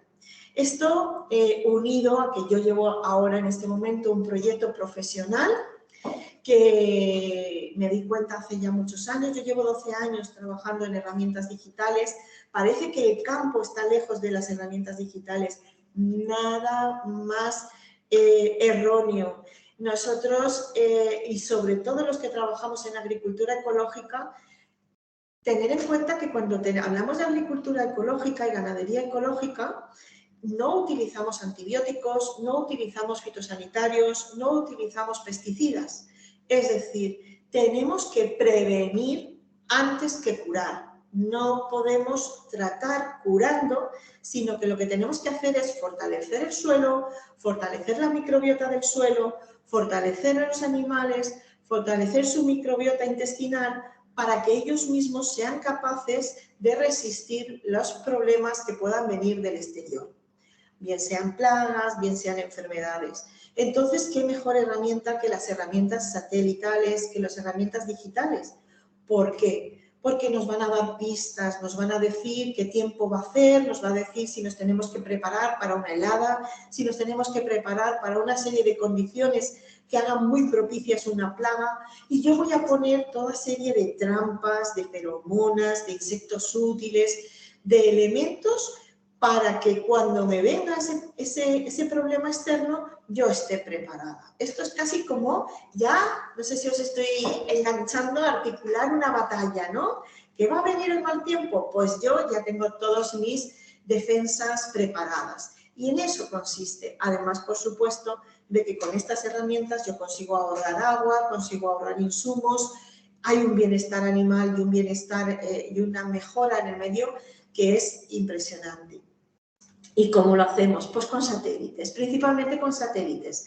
Luego, cuando ya tenemos que ir más al detalle, utilizamos drones. ¿Qué nos dicen los satélites? No sé si conocéis, pero bueno, el satélite cada 4 días nos da estas imágenes que veis en el lado de vuestra pantalla y tenemos 4 herramientas concretamente. Tenemos una herramienta, son algoritmos que hemos desarrollado los ingenieros agrícolas, que para eso estamos, y unido con los ingenieros de telecos, unidos con los ingenieros informáticos, que nos dan no solo la evapotranspiración de la planta, es decir, sus componentes hídricos, sino también el estado de salud de la planta, el estado de abonado de la planta, y ahora ya estamos trabajando en las plagas e incidencias y ataques que puedan haber del exterior. Y cuando ya necesitamos algo más concreto, nos vamos a los drones para ver esas manchas que nos aparecen rojas en el satélite, a qué se deben. Y es cuando trabajamos de una forma más puntual. Como veis, la agricultura 4.0 ya la tenemos más que instaurada en el campo y eso nos permite hacer alimentación mucho más sostenible y saludable. Y entonces es cuando os he dado unas pistas, ¿no? Os he dicho que yo trabajo con ingenieros del mundo de las telecos, de la topografía, con ingenieros de informáticos, y es cuando como presidenta del colegio, yo fui la primera, la primera presidenta, el primer colegio, por decirlo de alguna forma, que tuvo una decana. Y es cuando dijimos, pues no. Yo pensé, primero hay que visibilizar que las mujeres tengamos que estar aquí, pero sobre todo, es que lo mismo que me pasó a mí de pequeña, le pasaría a muchos niños. ¿Qué es la ingeniería? Vamos a hablar de ingeniería con palabra, como nombre, ¿no? Y luego cada uno hacemos una profesión, pero vamos a hablar de la ingeniería. Vamos a compartir que los ingenieros lo que hacemos es utilizar el ingenio, lo que hacemos es utilizar nuestra imaginación para solventar problemas. Y empecemos a trabajar juntos. Entonces creamos la Mesa de la Ingeniería Valenciana. Eso también hizo que muchas mujeres empezaran a decir, ¿y por qué no? Yo también lidero mi colegio, y se unieron, como veis aquí, la decana del Colegio de Ingenieros Técnicos de Telecomunicaciones y la decana del Colegio de Ingenieros Técnicos Industriales. Y cada vez somos más. A partir de ahí creamos otra herramienta, el Foro de Ingeniería y Sociedad. No solo vamos a hablar a los ingenieros, vamos a compartirlo con la sociedad, que la sociedad sepa que cuando se levanta por la mañana abre un grifo, eso lo ha hecho un ingeniero, que cuando come y toma su desayuno lo ha hecho un ingeniero, cuando va a la calle y hay una carretera, lo ha hecho un ingeniero, hay luz porque lo ha puesto un ingeniero. Todo eso, todo el día a día está diseñado por ingenieros y necesitamos que os animéis, tanto niños como niñas, porque en la imaginación y en la pluralidad está el que vayamos más deprisa. También organicé un primer congreso de mujer ingeniera, era la primera vez, se celebró en el Museo de las Ciencias y las Artes y vinieron ingenieras de toda Europa a demostrar que nosotras podemos hacer, hablar de la ingeniería en femenino. Por supuesto, esto lleva a otro reconocimiento. Tengo el orgullo de que hace muy poquito me dieron el mérito empresarial y social de la mano del presidente. Como veis, ahí estaba con Diana Morán, la ministra que nos ha hecho la inauguración de esta maravillosa jornada, y con Carolina Pascual, que es la consellera de Innovación en la Comunidad Valenciana. Otra de mis grandes obsesiones, como lo habéis visto, es que me encanta la agricultura ecológica, y entonces organicé desde el colegio lo que se llama el Congreso Bio. El Congreso Bio de Virtual, de Valencia, de biotecnología, es lo que queremos poner de bioprotección, es lo que queremos poner en valor y dar ese canal de comunicación. Como unos bichitos se comen a otros bichitos y yo no necesito utilizar pesticidas ni fungicidas. ¿Por qué? Porque uno de los grandes problemas que hemos tenido es que el abuso de estos productos lo que han hecho es matar a los insectos buenos, y entonces los malos se habían apoderado porque no había ese equilibrio. Tenemos que volver a recuperar ese equilibrio. Y ahora os tengo que decir que os voy a enseñar esta orla, y esta orla es de 1918. Y os tengo que confesar por qué tengo esta pasión por demostrar que las mujeres podemos estar ahí, que las mujeres debemos ser ese 50% de materia gris para el desarrollo y para que la sociedad vaya mejor.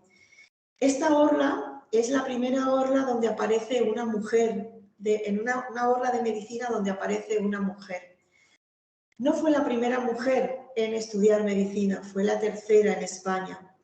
Pero, sin embargo, sí es la primera orla donde sí que se reconoce con mucha cabezonería que apareciera, que se visualizara que una mujer había hecho medicina. Tengo la gran satisfacción de que, si he dicho al principio de que mi abuela era ingeniera, su hermana era médico, su hermana mayor, es decir, ella ya tenía su referente, ella ya tenía a su hermana mayor como una mujer que había abierto una brecha importante y que había demostrado que sí se puede. María, como se llamaba, hizo la carrera de medicina en España, pero sin embargo, cuando terminó la carrera, aparte de tener que luchar mucho para poder estar en esa orla, tuvo que enfrentarse a que en aquella época una mujer no podía reconocer, no podía tocar ni a un hombre ni a una mujer. Por lo tanto, había hecho una carrera por satisfacción propia, pero no para poder ejercer esa profesión. Supongo que mi tía abuela, además de médico, tenía un pequeño toque así de ingeniería, porque dijo, bueno, pues si aquí en España no puedo, me voy a Francia, me voy a la Sorbonne de París y voy a estudiar una rama de la medicina que no existe en España. Era la hematología. Ella volvió a estudiar la carrera de medicina en la Sorbonne de París y hizo ya la especialidad de hematología, con lo cual solucionaba el tema de que ya no tenía que tocar a las personas físicamente, porque ella iba a trabajar con la sangre. Y ahora os voy a decir una cosa, estamos en un momento en que vosotros no identificáis que hubiera una diferencia entre hombres y mujeres, que hubiera una diferencia entre en que una mujer pudiera optar a ser médico. Pero os estoy hablando de que a ella no la dejaban ejercer. Ella estudió allí la carrera, hizo el doctorado en París y entonces queriéndose quedar allí, porque ya había pues, hecho su vida familiar allí, pero su mentora, y tengo que decir su mentora, la convenció para que esa ingenua María volviera a España y demostrara que aquí en España o la escucharan y pudiera leer su tesis doctoral. Y cuando hablo de mentora es porque tuvo la gran suerte de que, bueno, pues se encontró con otra mujer que fue su maestra y no fue otra que Madame Curie. Y vino a España emocionada con su tesis doctoral, a la que le dijeron cuando la escucharon sus compañeros médicos, ¿y eso para qué narices sirve? Bueno, imaginaros, ¿no? La situación en la que ella se vio, para qué sirve todo mi esfuerzo, mi estudio. Luego, más tarde, en 1940, ya se le reconoció su valía y esa tesis doctoral se encuentra en este momento en una urna de cristal. Esa tesis doctoral tiene por título Primer protocolo de un banco de sangre. Pensar ahora que a una persona le dijeran en aquella época ¿para qué narices sirve un banco de sangre? Hoy en día lo tenemos asumido, en aquel momento era toda una revolución. Era la primera persona que había identificado los grupos sanguíneos y que unos eran incompatibles con otros. Pero eso quedó ahí. Por eso mi ansia, mi interés, mi devoción un poquito por intentar transmitir que las mujeres tenemos que estar ahí. No se nos ha visibilizado durante mucho tiempo, pero ahora tenemos que hacerlo. Por las mujeres que lucharon, por las mujeres que trabajaron y por las mujeres que han puesto el pabellón muy alto. Y con esto ya termino. Espero haberos comunicado o haberos hecho transmitir mi entusiasmo por las ciencias, por todas las ciencias naturales. Las matemáticas son la base de todo, pero está la biología, la física, la química. Si os gusta, es un mundo apasionante, es un mundo diferente cada vez y de verdad, enhorabuena por haberos conectado hoy, enhorabuena por haber elegido este canal y los canales que se están divulgando sobre las ciencias en un día como hoy y muchísimas, muchísimas gracias a todos por escucharme. Ya está. Muchísimas gracias, Regina. No sabía si iba a poder hablar, porque de esta última parte estaba de verdad emocionada, ¿eh? Muchas gracias por contarlo. Creo que es súper importante el poder transmitir y que se sepa que llevamos muchos años luchando. No sé si hay preguntas en el chat, si hay alguna. Si no, yo, mientras se van animando en los centros y nos van poniendo alguna pregunta, yo quería, a Patricia y a ti, quería lanzaros una pregunta que creo que no hemos hablado todavía. Hemos hablado de discriminación en la parte anterior, pero no habíamos hablado todavía de cuál es nuestra situación, ¿vale? Sobre todo para dedicarnos a la ciencia, a la ingeniería en el mundo actual, cómo lo tenemos las mujeres para dedicarnos. Porque es una cosa que, es verdad, intentamos poner en este día, intentamos poner el punto de mira positivo, intentamos reivindicar a las mujeres que están trabajando, pero si nos vamos de la ciencia, si hay muchas que se van, como decía antes Silvia, las que quedamos somos ese seco del superviviente, ¿qué cosas son las que hacen falta para que nos queramos quedar? ¿Qué creéis vosotras que hace falta la ciencia para que queramos estar ahí? No sé si quieres empezar, Regina, y después... Vale, me da igual, empiezo yo. ¿Qué necesita? Primero que nada, a las niñas las invito a que pierdan el miedo. Es una carrera que requiere un esfuerzo, pero requiere un premio y una satisfacción tan alta que vale la pena. Sí que es verdad que cualquier carrera de matemáticas, de física o de química a priori no es muy atractiva, pero luego te da las herramientas para poder crear lo que quieras. Es como si te enseñara cuáles son las bases para que tu cerebro luego despegue y diga, ¡uf! Puedo soñar en voz alta, puedo realmente crear un proyecto, puedo crear una solución. Entonces, la satisfacción de que luego vas a poder crear herramientas digitales, vas a poder trabajar en cualquier sector, el que ahora estemos trabajando de esta manera tan integrada, unos sectores con otros, gente de todas partes, distintos tipos de ingeniería. Esto ahora es una maravilla, o sea, quiero decir, yo en mis primeras épocas esto no estaba, ¿no? Y sobre todo animo, o sea, yo es verdad que he dicho que mi tía abuela era la única, pero os animo porque en este momento todavía solo seguimos siendo apenas no llegamos a un 15% de mujeres. En medicina se ha adelantado mucho, pero en carreras como ingeniería es que vamos para atrás y hace falta diseñar las cosas con ese tinte femenino, porque eso nos hace más globales y llega a todo, al 100% de la población.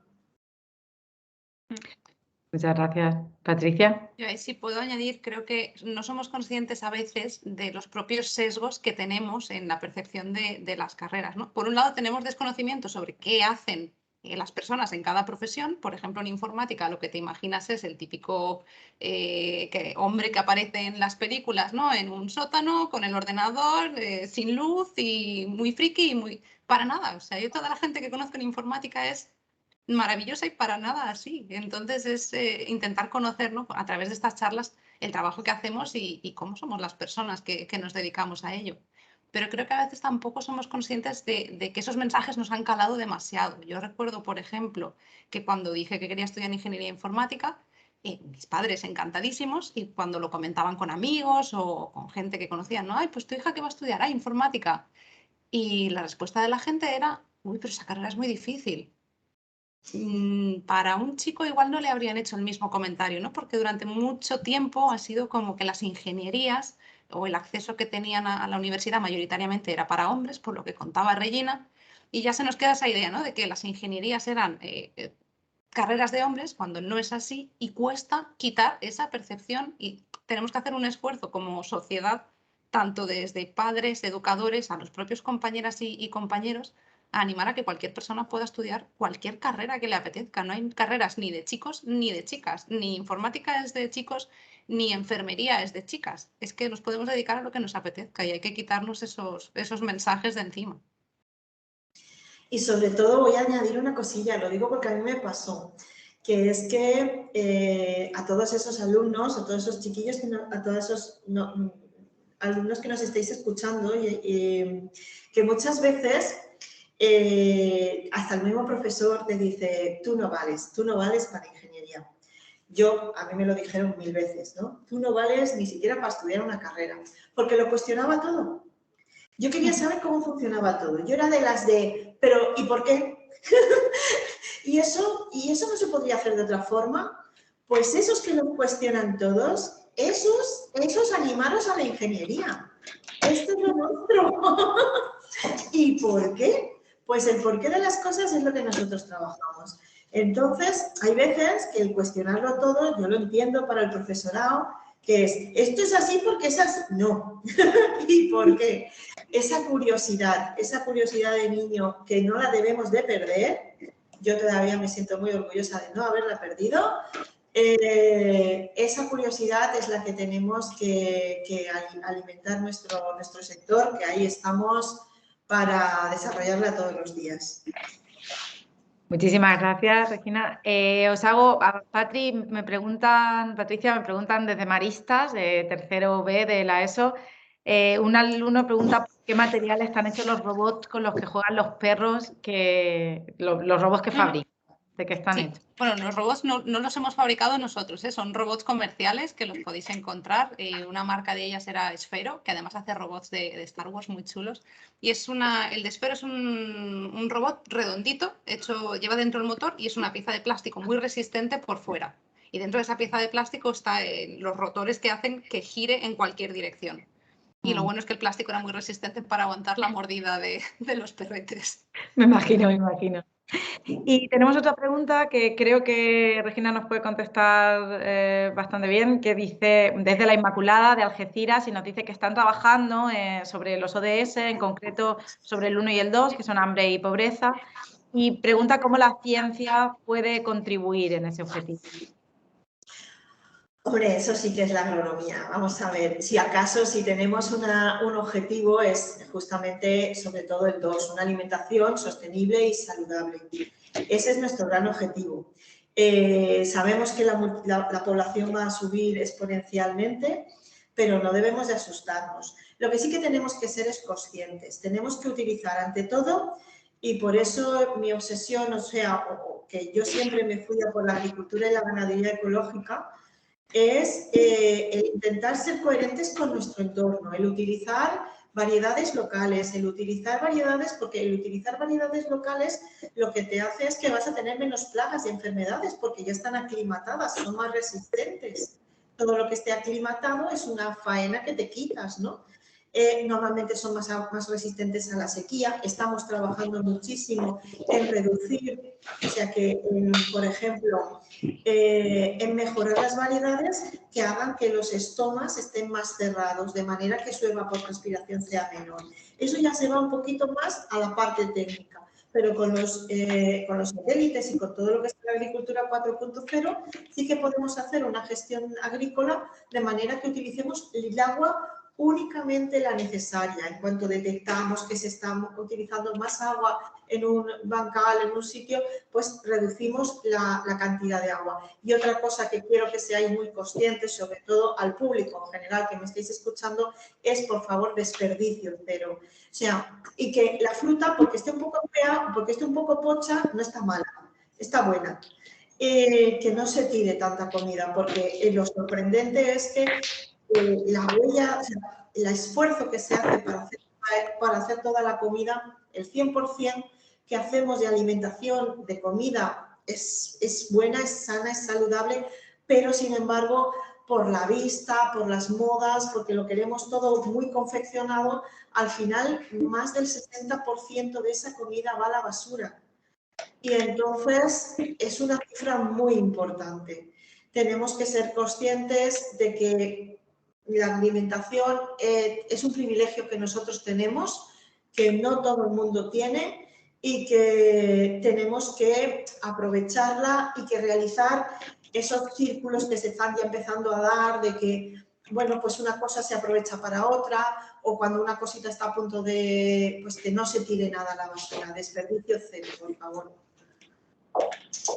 Muchísimas gracias, Regina. No tenemos lamentablemente tiempo para más porque ya son las 12. Muchísimas gracias a todos los centros que se han conectado hoy, a todo el alumnado que nos ha estado viendo.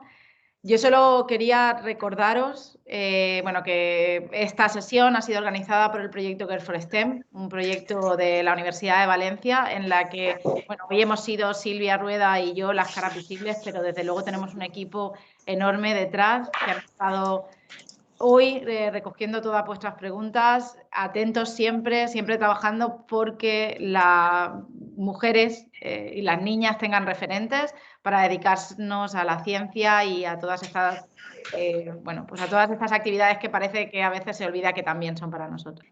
Y nada, con eso nos despedimos y de nuevo muchísimas gracias y muchísimas gracias también a nuestras ponentes por haber estado hoy, por aceptar esta invitación y por darnos a conocer sus vidas profesionales que son tan interesantes y tan necesarias.